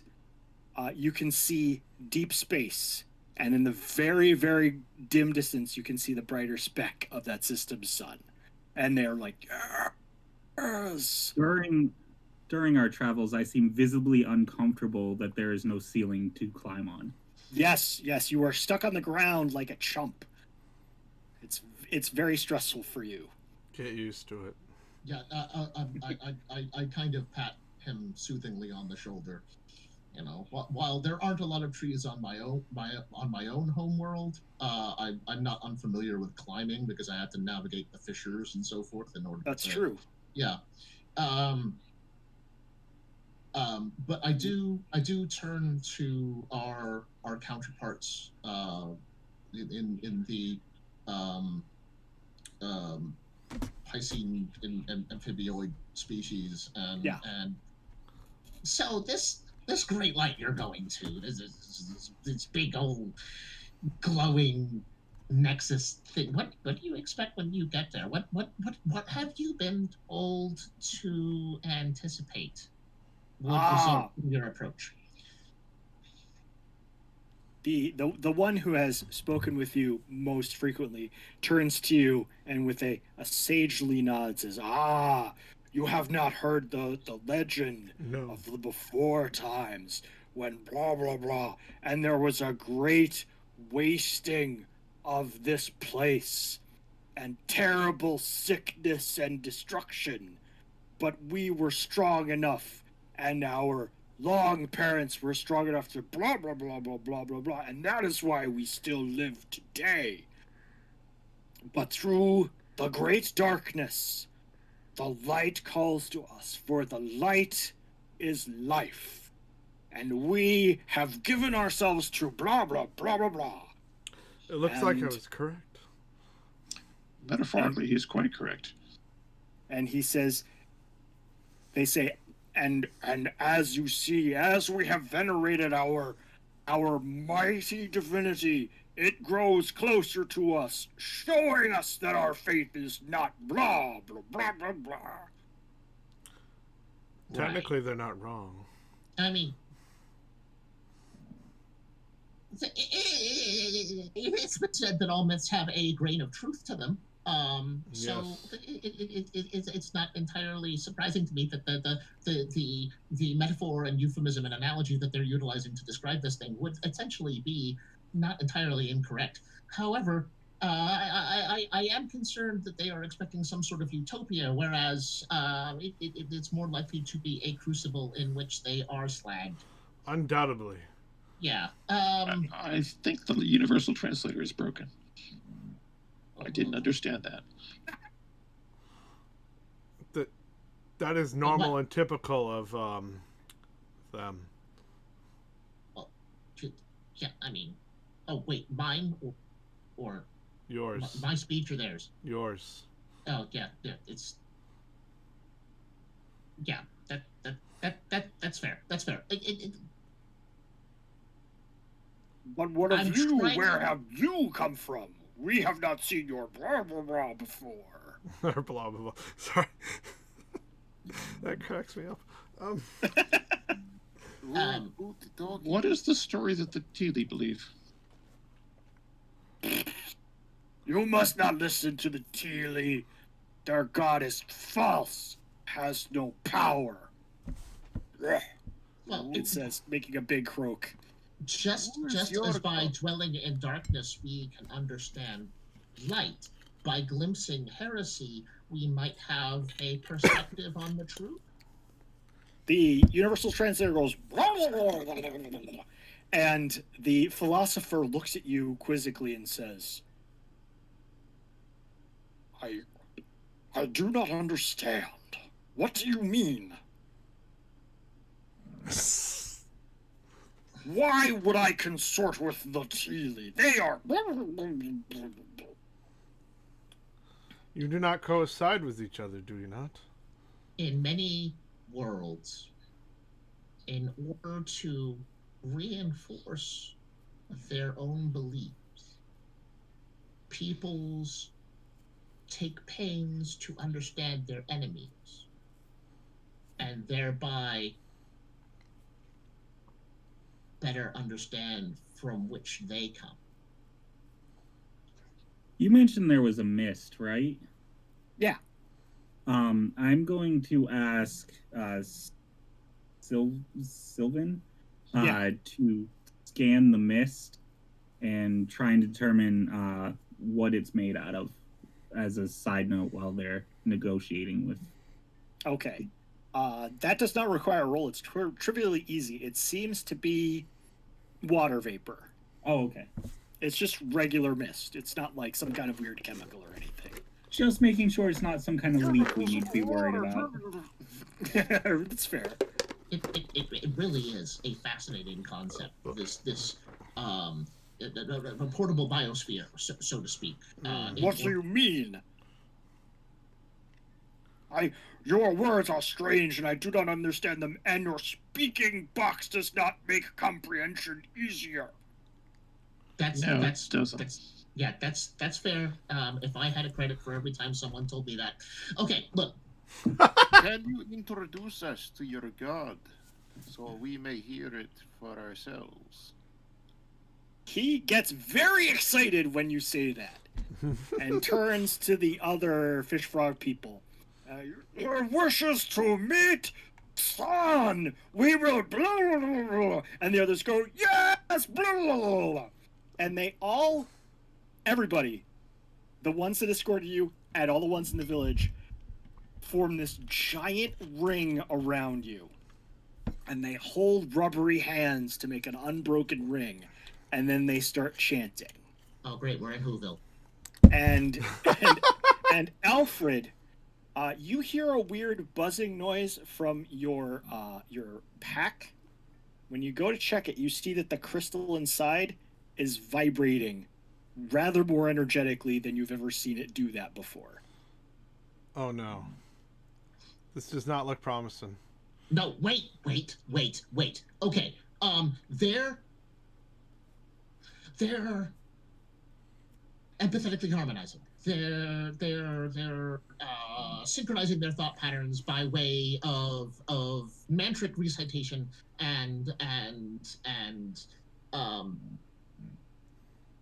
Holy crap! Screams Lieutenant Crawford, pointing up towards the ceiling. Look at that! And you do, and you see that this above you, in the mist, which is now completely dispersed and like sort of swirling away, this huge plume of flame appears. Just this red-orange flame that stretches out and expands and takes on the vague shape of a fish frog person just hovering in the air, its eyes glowing like white dwarves. Can What someone in on the the name ship of Charlton scan Heston? this? I believe that is a hologram. I'll do a quick scan. Thank you. Give me a scan. Okay. Where's it coming see. from? I want to know Use the art origin and and what it religion, is. And no. I will use science. You can add Academy training. determined to it. You can add 2 from me as well. All of you whip out your various sensing apparatus.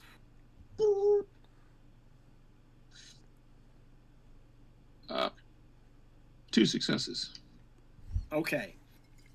You pull out your sensors and you do a quick scan. There is definitely a sudden upswell of energy that is concentrated in the area above you, but you also detect quite a lot of psychic energy building up all around you, coming from the fish frog people. Okay. Yes. All right. So yes, this goes to what I was kind of thinking about. They are harmonizing their brain waves. They are communicating psychokinetically, telepathically, what have you. And the crystal has psychogenic, psychoreactive, psychoactive properties, and it is either amplifying them or resonating with them or both. Probably both. So they are a psychic hive? Essentially, they're hiving. They're vibing. They're hiving. They're instead of using bio-neural gel packs, the substance is molecularly encoded with a crystalline lattice structure that vibrates in harmony with their cerebral emanations. The huge flaming creature in the sky above you looks down and says, "Behold, I am here." And all of the frog creatures say, "Welcome, your blah blah blah blah blah. We are glad to speak with you again. We present these blah blah blah who have traveled from blah blah blah, who wish to see your might." And the thing looks down and says, "They have seen," and it just stares at you. I don't suppose you'd be willing to answer a few questions. The great flaming frogfish person in the sky looks down at you, tilts its head, lets out a croak and says, "Proceed." Well, that answers your question. How did your people come to be here? The fish frog person that is on fire says to you, "When the great catastrophe came, they fled into the fields and the hills and the fetid lowlands, and they contested with those who served the false water god. But fire cannot be overcome by water. That is why they are the true people." I see. What was the nature of the disaster? Long and long ago, there was a great catastrophe that swept through these lands, changing everything. So this elaboration wasn't particularly right. No. So people were born different than their parents? Yes. And many people weakened and died? Yes. That was the nature of the catastrophe. Those of you who are listening to this, if you'd like to make rolls to see if you can figure out something essential about this thing's personality or psyche. I'm gonna, you know what? I'm gonna try to read. You what can their read that intimidation. person, that giant flaming frog person. I can. Okay. Yeah. I believe I'm determined to do so. Your disaster is consistent with our term of radiation sickness. Enhanced senses. All right, while you're calculating, I will continue the conversation. Let me know when you've got your totals. It says, "I do not understand what you mean. What are these strange words you speak?" Along with the light that comes from a star, there's other stuff much like light, but different frequencies and not as good for people. Just like the light brings warmth, The other stuff can bring damage. Would my academy training be part of this? Yeah, I'd say so. Yeah, because Take dealing a with psychology class. Yeah, dealing with other aliens. Dealing with proto-religious beings. Pretty much. Right, exactly. That's, we have to go over that shit. It says to you, no, the growing light in the sky is good. It feeds my power. It makes my people strong. Those of you who built dice pools, roll and tell me how many successes you get. 2. I got 2 successes. Okay. I Nathan, got how 1. did you do? Sorry, I'm still getting to there. That's okay. Did somebody else roll? Yeah, Bakachu got 1. Okay. Bakachu thinks that there's definitely something up with this flaming frog person, but you can't quite put your big long clawed finger slowly on it, so you gain a drama point. You're just like this, ha. Can I use a drama point? You may use a drama point to add a. Hold on, let me get that part of the thing. I want to see how drama points work, and this would be a great moment. Okie dokie. So It's certainly dramatic enough. Yes, you may use your accumulated drama points. I got 2. To where the boobs is this in the rule book? Boobs. There we go. Okay, you can. Thanks for the memories. Oh, here it is. Yes, thank you. You can spend 2 drama points to add a die to your pool before you roll. I'll do that. Or after you roll, you can spend 1 to re-roll one of your die, and you can do that multiple times each. Can you do it in succession, or do you have to announce it and do it all at once? You have to spend the points to add to dice before you roll. You spend the points to re-roll after, and you should announce it just so I know. Like I was there at the table, I could see you doing it, but yeah. I can only re-roll 1. Can I use 2 to re-roll 2 if anything happens? Yes. Okay, cool. You can spend it multiple times to roll multiple dice. I'm sorry, I should have been clearer. No, that's fine. I got it. So I'm going to do the re-rolls if I necessary. Okay. Okay. I believe I got read people, academy training, and determined, so that's 3. I'm always determined to do shit. That's true. For future reference, can I use my drama points to assist someone else's rolls? No, only captain player characters can do that. Okay. That is the special power of the captain to inspire it. Yes. Well, no, but he's an NPC captain, so he doesn't get drum. And he's like super chill, so he's not gonna be like, "Do it, man! You're awesome." Yeah, he's not a super dramatic captain. This one doesn't quote Shakespeare. I'm re-rolling one of those. I'm just waiting for the day he says, "You got cool science skills." All right, so I only got 2 successes. Okay, even with a re-roll. That is a sufficiency. Okay. The 2 of you basically put it together pretty quickly that though they have summoned this mighty deity, the deity doesn't seem to know any more about anything than the people who summoned it know. Which adds to Madeline's theory that this is not a separate entity. This is some kind of like shared psychic projection / hallucination. Mm-hmm. Mm-hmm. High consciousness. It's a conjuration of their collective consciousness. Yeah, which makes sense. The big 3 C's. Yeah, we covered those in history. Yes. Yes. So, well, thank you for your time. It says, "You are welcome," and then it turns back to Lieutenant Alfred. Where is it? Do you doubt my power? I don't. I do not doubt your power. What does God want with a starship?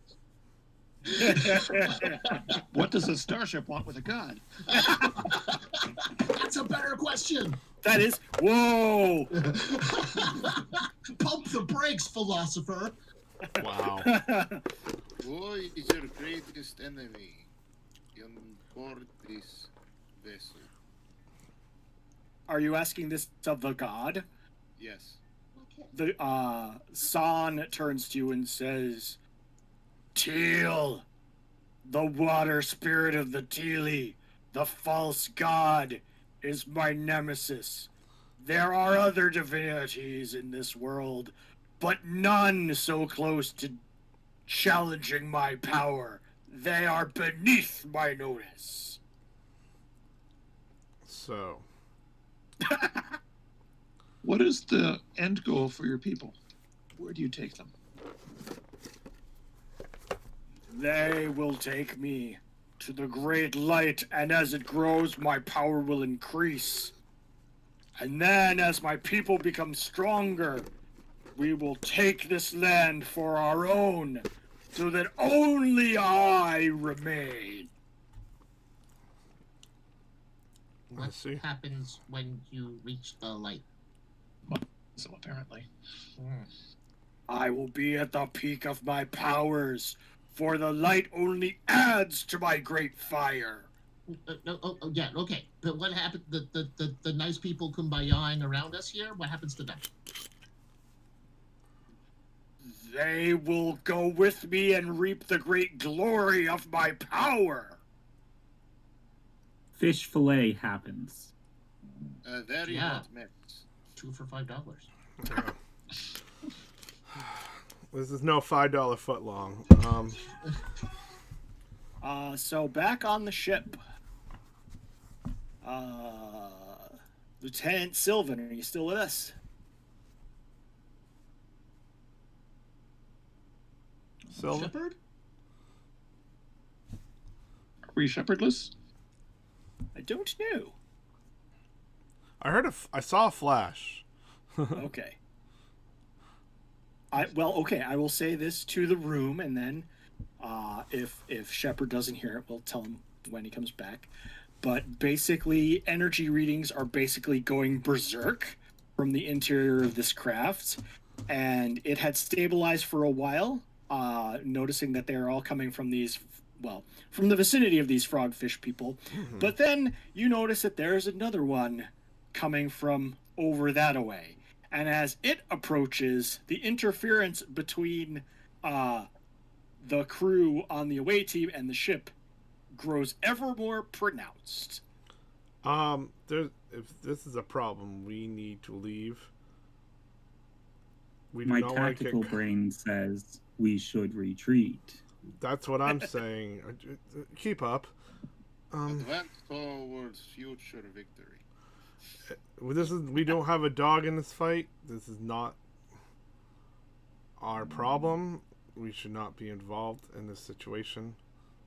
It seems to me that deities, and say in air quotes by dependencies. Thank goodness, because I was going to say, if you believe in this religious mumbo jumbo, I was going to stare at you very intently.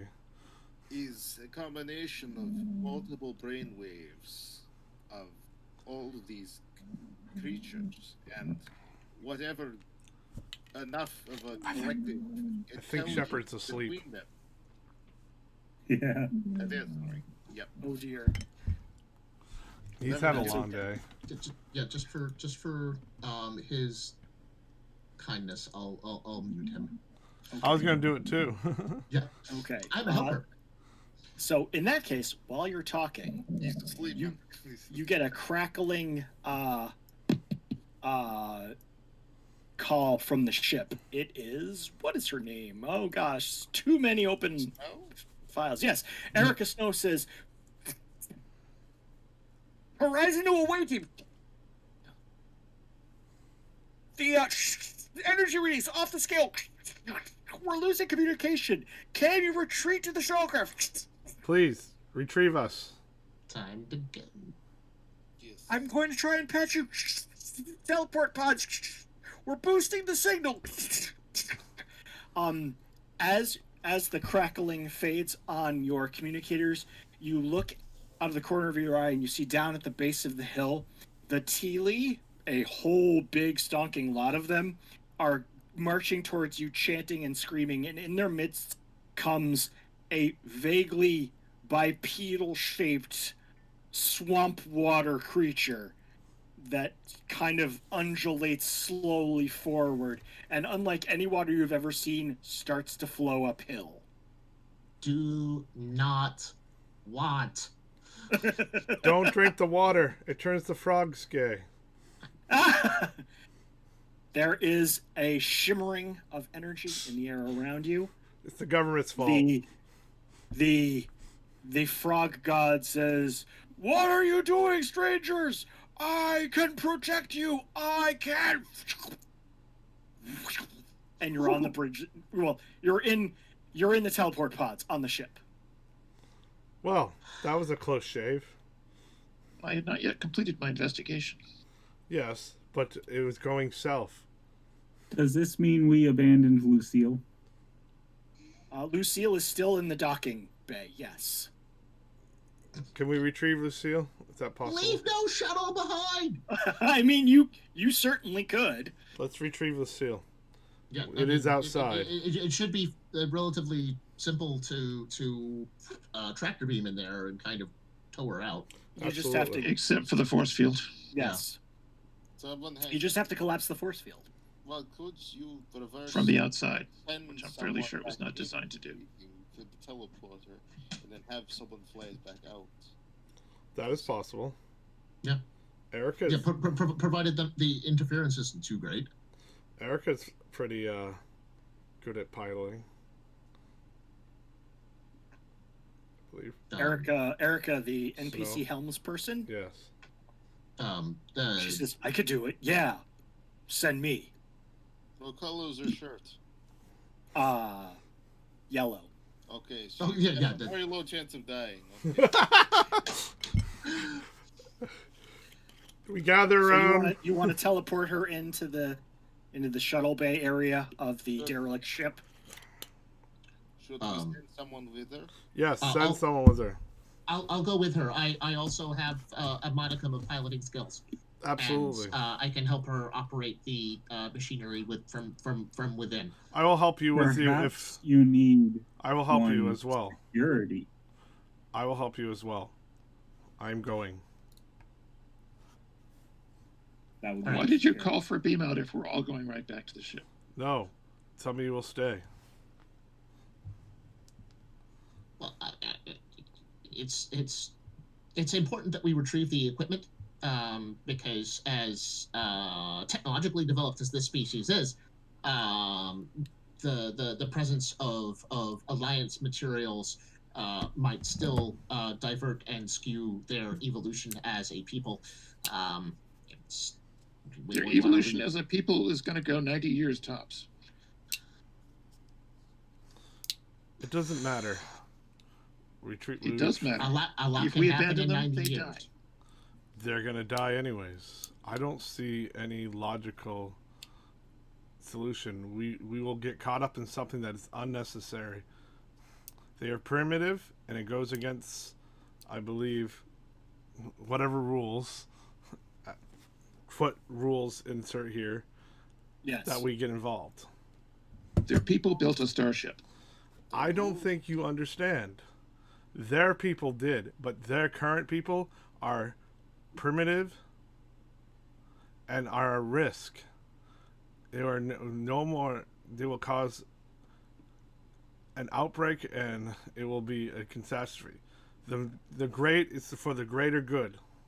Yeah, Sure. but We should make note of their civilization Absolutely. and possibly.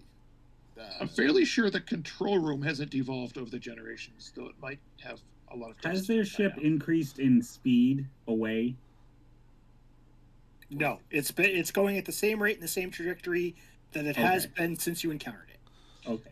I believe we are in accordance of the law that we are in the right to not be involved in such a situation. the letter of the law in Alliance policy and the regulations of Spacefleet are such that technologically underdeveloped races should not be accelerated towards hyperwarp capability before their time, beyond the natural evolution of their people. While this species evidently has access to those technologies, sociologically they're little better than some of the animistic tribes of the early stages of our individual planet's own evolutions. However, they are still life forms. We should Bakachu still... raises one Yes, paw and says, you're- let's just retrieve Lucille and wash our hands of this. Your logic, it's undumbfounded. I get it. Your emotions are there. I might not quite understand them, but logically speaking, this goes against numerous things. Undoubtedly will put risk of other civilizations. Do you not care about the greater situation? This is very unlogical. My argument is that we can access the control room without changing the culture of these people. And what halts the movement, therefore possibly preventing any sort of demise at the hands of a star? Is that what At the very least, put them in an orbit around the star. A different trajectory? Is there any other way we can put them in a different trajectory? I think that a different trajectory would be too noticeable for them, because they outwardly have a centered point.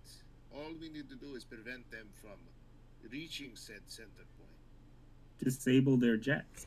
Well, unfortunately, it's not physically possible to stop an object in space relative to the sun. Yes. The sun will pull it in no matter what. The only way we can do is slingshot it outward into further depths of space. Or see if there's a planet nearby. Possible. If we can beam them to another planet, but that would be interfering. It would be a great waste of resources. And as we speak, if these people were to perish and this beautiful technology were to be lost, I really want to explore absolutely the telepathic interactivity of these crystals. Absolutely, but you must understand it comes with great risk. Are you really willing to put your own life at stake? We're explorers. That's why we're out here. Then we've got something beautiful and unknown right in front of us, and our business. What? Risk. It is our business. We know. I Risk know. is our business. I'm making him Mitchell question. Roddenberry told me. I'm making him question. Then we shall. What does the captain think? The captain's like, wow, these are really convincing arguments, you guys. I knew it. This is why I didn't even state anything to the captain. I completely ignored him. He says, I feel like, obviously, we don't want to interfere in their development, but also, this is a unique culture that we've never encountered before, with technology we've never encountered before.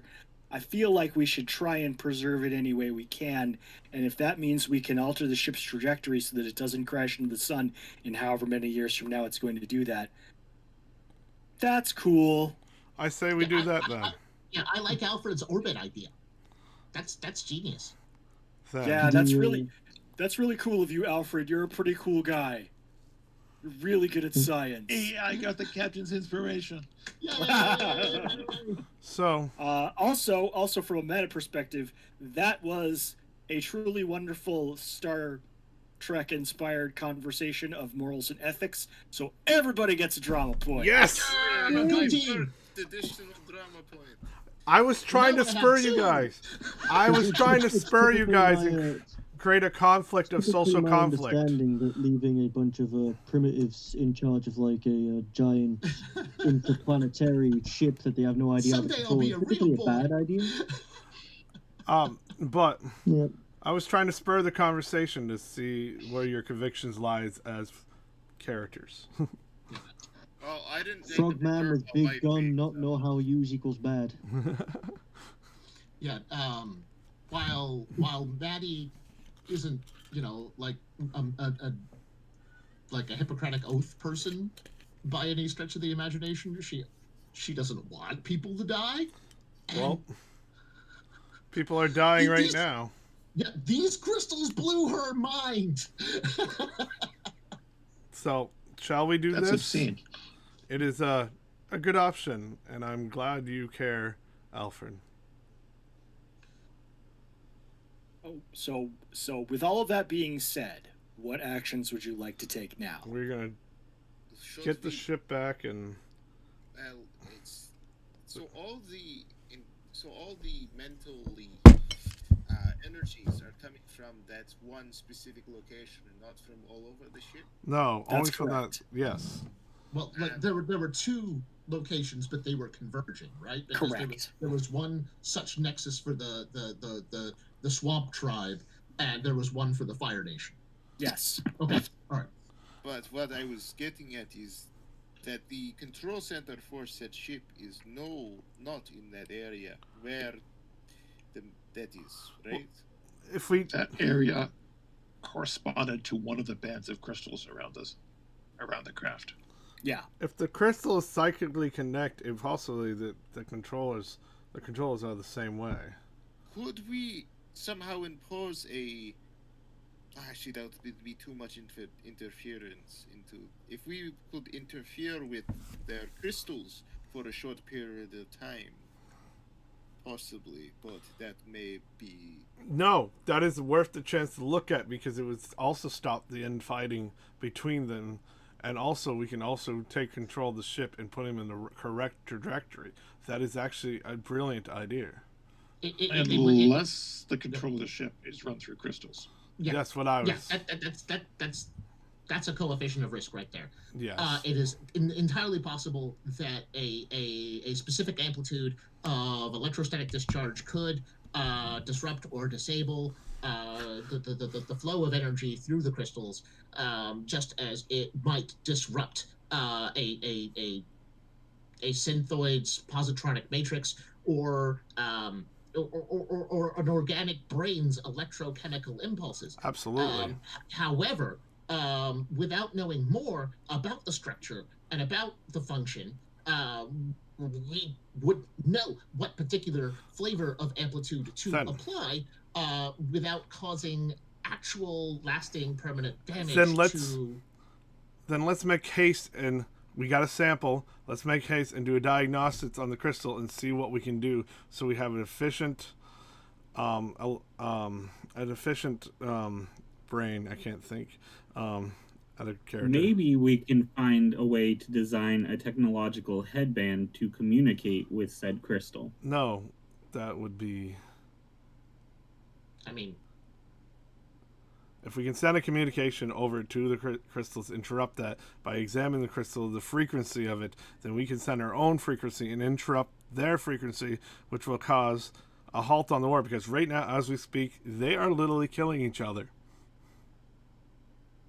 We must have haste. Dee-doo, dee-doo. Good old communication chimes over. Finally, the Shepard. The systems officer who's just been listening in sort of peeks up with a pretty simple. So, you asked me for a dampening field. what do we know about Absolutely. where the control center might be? There was the needle, the transmitter up top there. There's the crystalline rings. Alfred, let's the play what do we know? original scanning, the original Crystal I was say the original scanning corresponding told with a lot of habitat energy areas. coming from the back of the ship, not just where the ion generators were. Can you all hear Shepard? Yes. I can hear it. Yeah. Okay, all right. I just want to make sure. Yeah, during the original description of the scanner stuff, aside from the engines, it was said that there was a lot of power coming from the back. Is of the Shepard talking? vessel. Because I haven't. He's talking. Oh, He's okay. Hold talking. on. He's awake even. All right. Indeed. Yeah, so we will use this soda bottle as Yay! representation of the ship. So Ooh, There's- segue. there's rings around that are crystalline. The back here is all engines, most of which do not seem to be firing. In the center, about here, there is the tower with the this sort of nodule on top that looks like it might be an observation platform or a control deck or something. The signals that you are getting, the disruptions in communication that are presumably from the psychic activity of the inhabitants of this generation ship, seem to be coming from sort of like right about here. That's where we need to interrupt. And if we get it, and the Lucille's about here. And if we can, I basically said, "Do you guys want a dampening field?" Yes.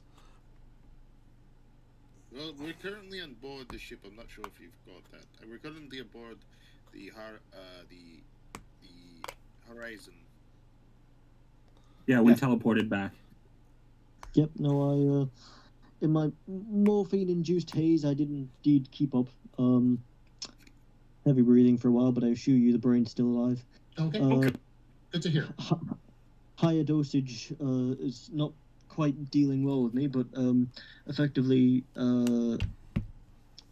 without having to name all the individual people, I know I've got about 16 technical dice that I can use for sensor sweeps and electronics and such in the 2 system. Please. Is full. If you want me to try and establish a dampening field around that area that would hopefully not harm the local life. All right. That's going to be pretty tricky, so get 5 successes. Yes. 5 successes? Good lord. I will lend anything towards that too. Academy training, determine.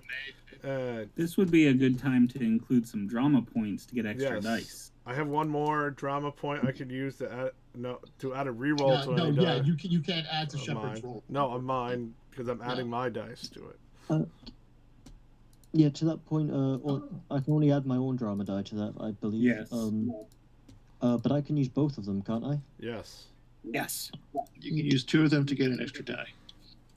Okay, so just to give you the general math here, we've got 3 from the ship, 6 from myself. We've got the advanced trainings and technicals from my good sir Matt. There's 3 of them. The academy training and determined from the other guys with my +1 and my 2 die comes up to 18d6. When did my tactics add to this situation? Because I was organizing it. I don't think so.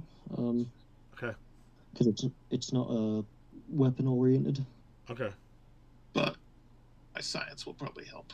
Yes. What about mechanical, actually? Mechanical, well, yeah, that might, yeah, I would allow that. The ship is certainly mechanical in places. What science? 1 science and 1 academy training. Okay. And what are you adding for me? Technical brilliance, determined academy training, and that other one you have that I can't quite remember. I don't have determined. I have diagnostics. That's I have superior memory, greater than the sum, and engineering. Engineering. And if I can apply enhanced senses to this as well, in case I spot something that they've missed, I would like to. I would like to ask if I would have read anything about what's that? Telepathic? Yeah. Telepathy? Like whatever sonic abilities they have. Yeah, in general, the umbrella term would be psychokinesis because they appear to be generating energy with their minds. Okay, so yeah. Since that is a trait to their species, is there any other species that I know of that would have that sort of thing that I could? I would say that yes, there's some documentation on psychic abilities that you've read. Mm-hmm. So it could be that. So I'll add 1 die from that as well. And Shepard, you can add my academic training and my methodical as well. And of course the all-seeing eyes of my lovely lady there. Anybody else? Because this is already a monster stack of dice. Not that I can think of. Awesome. So that's 26d6. Jesus. Bowl hard, my friend. Hey. If this were a fireball, you'd be sitting off a volcano. 1, 2, 3, 4, 5, 6, 7, 8, 9, 10 successes. Yes, we did it. Okay. You put your incredible skills and technological know-how This crew works so damn together, hard. and you basically use a whole bunch of ship power and an analysis of the psychic frequency to beam a counter frequency through the deflector dish into the area of the ship where the fighting seems to be going on. And since this is a complementary wave that exactly matches the psychic wave, Destructive interference. yes, the waveform collapses. Yeah. And the distortion field in that part of the ship goes away completely. It is as baseline as it was when you first discovered the ship. Oh no, we have interfered with a primitive culture. Of note, You said risk. Just peek behind the curtain. What's up, Oz? of note, when the deflector dish ceases firing, you receive a return ping, a similar signal, less intense, slightly different frequency, that seems to be coming from the nodule on top of the spire. What does it say? Should we... You are getting audio only, but even though it's audio only, that little crystal piece inside of Albert's sample jar is starting to go berserk, and you hear a voice, a quiet voice, say, "Hello, Hello. Great One. Do you at last answer our call?" Yes. Oh no. We are so pleased. We have waited generations upon generations for your holy missive. If someone asks you if you're God, you say yes. And there's sort of crackle of static, and then the voice says again, "Our world is dying. We have called to you many times. Please help us." Well then. Can I get a system scan, please? Sure. What would you like to scan? 4 planets. So the planetary system that you are near has 6 planets, 4 of which are gas giants, 1 of which is far too close to the sun to be habitable, and the rest are in the habitable zone. Goldilocks. What? Goldilocks zone. Yes. Yeah.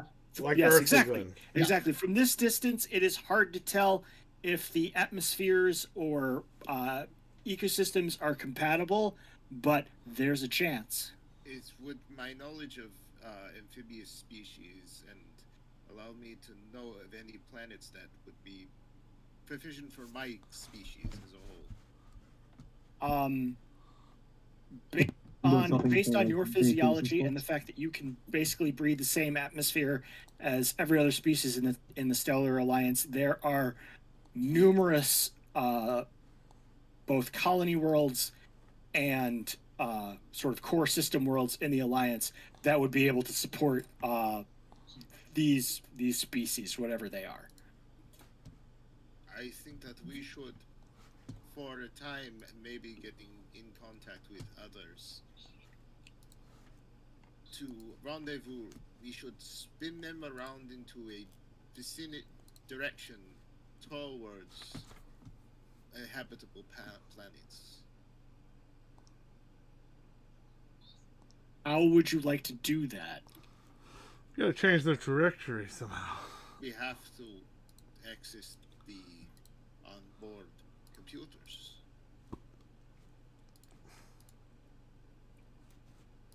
Great Ones, are you still there? Please help us. Take us away from this terrible place. We need to help them. If that's Where our were goal. you heading? That is a distress call from a technologically advanced species. Absolutely.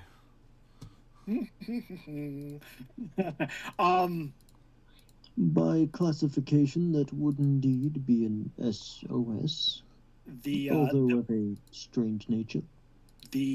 Whoever it is that's communicating with you says there is much of our past that is lost, but our ancestors took this world into the sky to bring that which would be destroyed to another place. Ark.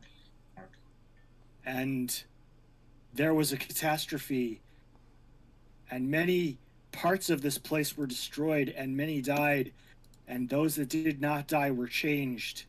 And we are also changed, but we have tried to keep to the old ways. And that is why we remain up here above and untainted, and we do not go below. Because they worship the false gods down there, and we worship you. And we knew that if we called out to the cosmos often enough, you would respond. I see. A third group, indeed. The cosmos is a large space. How large is it, Great One? I cannot tell you that. It is too large for me to keep track of all of it. It's beyond your comprehension. Many things are Great Ones. Was there another sun that you were aiming to moot for? There's lots of static, and they say, we don't know where we were going before. We only know that the ones below and their gods decide where we go now. Mostly we go to the great light ahead and the shadows that sometimes obscure it, but sometimes our course shifts ever so slightly. Does that mean that everyone needs to be on the same page for your ship to be going to where it needs to be? You are truly wise, Great One, but I do not understand your words. Purge the heretics, burn the Not now, Shepard. There was once a way to make this place go where we would, but that is beyond our capabilities now. These are schematics of your great world that you could share with us, so that way we may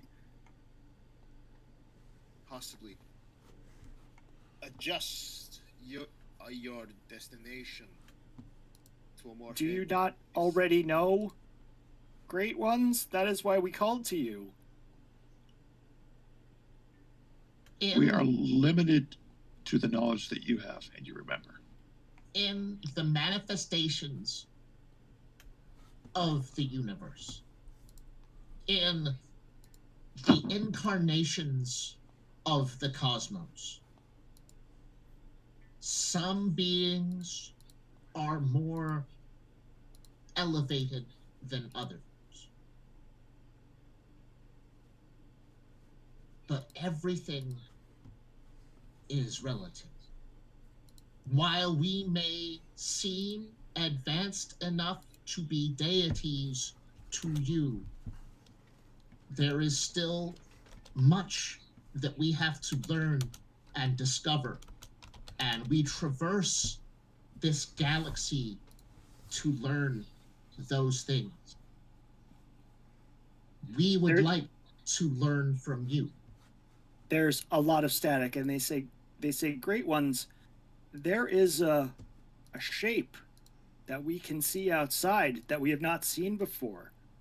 Is this the way you travel? It is. It's our world. It's you. May we take our sacred texts over to you for study and visit your world? Captain? Yeah. Hold on, we have to talk to Captain. Captain, what do you say? Captain says, that seems fine. Captain, these people seem suited for a more half-aquatic environment. We don't know that it might yet be safe to come into contact with them directly. Perhaps a orderly quarantine would be best. If it was decided upon, that would be the most sensible solution. But we would I agree. What is your decision, Great Ones? We await your word. Shall we bring him aboard and then quarantine? Yeah, maybe a small delegation. Do we need to save all of them, or should we save the ones that are reasonable? The ones that are reasonable, I believe. But the Stellar Alliance is a prismatic myriad of, and we get along despite our differences. Yes, but the Skull Throne does demand skulls. The blood for the Blood God, right? Okay, yes, but. In order to help the total South. Also, actual point. Are we sure that they would acclimatize well to being moved? This lesser grouping. They seem to have very similar biologies to my race. Therefore, they should be able to adapt. If we can establish communication and education with the more rational echelons of their society, they can in turn influence the lower castes of their society. They can communicate within themselves, perhaps resolve and unify. And so, it is not our job to rebuild their civilization. No, it is. They must their do. job. They must do that in whatever means they choose. Yes. And that man said that they stay separate so that they do not become like them. Perhaps it is an interspecial plague. If we bring them together by forcible means, we might destroy their ecosystem. It was my understanding that their concern was more of a sociological regression rather than a biological divergent evolution. That they are changed, they are affected. Everyone on the ship was mutated, but this group maintains its segregation, its sequestering in order to maintain their poise, their rationality, their intellectualism in the face of raging primitive animism. So, is that not the point of our thing, to preserve societies? It is. And also, as you said, our job is risk. So we should take them aboard. Yes. My job is sensors. Or we should go aboard their vessel and try and repair it without venturing into the limited habitats. A little bit of both. I would love to roll up my sleeves and get those ion drives back online. That has been bugging the snot out of me since we got here. I understand, but isn't it our job to also to understand and discover? So if we bring them aboard, we will. First, we bring their delegation across. We establish first contact protocols. We get a dialogue going, and once we've established formal relations, we let me pick up a hydro spanner and knock that thing back into shape. That sounds like a good plan. What say you, Captain? That sounds awesome. Do the thing. Do the thing. You heard the captain. The thing. Do the thing. Delegating. I'm up to this. We've legitimately got Jack Black as a captain. Yes, we do. I'm surprised he's not smoking weed right now. Putting up their radiation protection as well. That would be a good course. That would more than likely be tied into their engines because they have a non-linear progressive ion drive. More than likely, the shielding was provided by it. The sooner we can restore its function, the sooner they can have a functional power grid again. Yes, yeah, right. Rather like our own structural integrity fields. It's part of the infrastructure that is supplied by the power source. Indeed, that is what initial scans suggested. Well, we shall execute.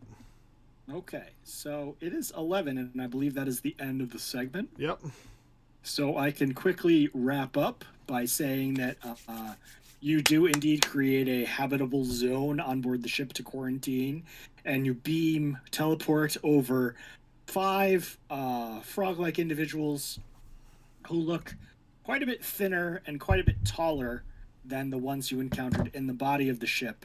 And they are dressed in the rags and tatters of what are definitely uniforms. Mm-hmm. And they are armed with weaponry that seems to have been like, oh, this was a strut. I'll sharpen the end of it. Now it's a spear. And they are, of course, amazed to meet you, O Great Ones. And they are so glad that the day of reckoning has finally come. Religious fulfillment at his best. Jesus, no, my name is Jesus. It's Mexican. And they my bring name is over- Jesus. What? They bring over several crystals that have been shaped into cubes that are glowing with energy, and they say, the text. You should be able to read them. But, of course, now that they're talking to you in person through a translator, they don't have that kind of calm, sort of neutral brain voice. They have the voice that all of them seem to have because they're all Murlocs. Oh, great ones! This is such an honor. Excellent. Yes, I've always wanted to learn puddle as a language. What a great language And indeed. so you shall, great ones. That was gargoyle. Ooh, this I is thought it was amazing. half. So the other expedition on the other side of the quadrant was able to get information from those crystals. Yes. Is that method recorded? Yes, actually. Apparently, the crystals are psychoreactive and No can... kidding. And I if wish there, we'd there known might be a that. way for you to psychically link up with it and pull out the information you need. Well, we already determined the psycho. We were able to reverse the mental psycho activity it's a casing. on chip, so Funny. we would be able to reverse that to then To erase the information inside? No, not erase it. What? But No. to create a link between our computers and the crystals themselves, right? A wild casing has appeared. Sorry. Yeah, that is theoretically possible. yeah, especially considering, in his wisdom, Shepard suggested that we have basically synthetic living brain tissue as part of our computer system. So it could hypothetically cerebrally interact with psychically reactive material. Could That's I true. do a Yeah. scan of the when we bring them aboard? Can I do several scans of their cortex, their cerebral cortex, or whatever they have, of their brain to see how their brains function? Yeah, you can. As part of They've physical. got some kind of psychic gland. I didn't really think this part through. But now you have. The term, I think, for Vulcans is paracortex. Okay, paracortex. That's the telepathic region of their brain. All right, it is the sublingual heliomedulla that gives them their psychic powers. Nice. Love the made-up science. Yeah. All science. is Under made the up. tongue sung brain.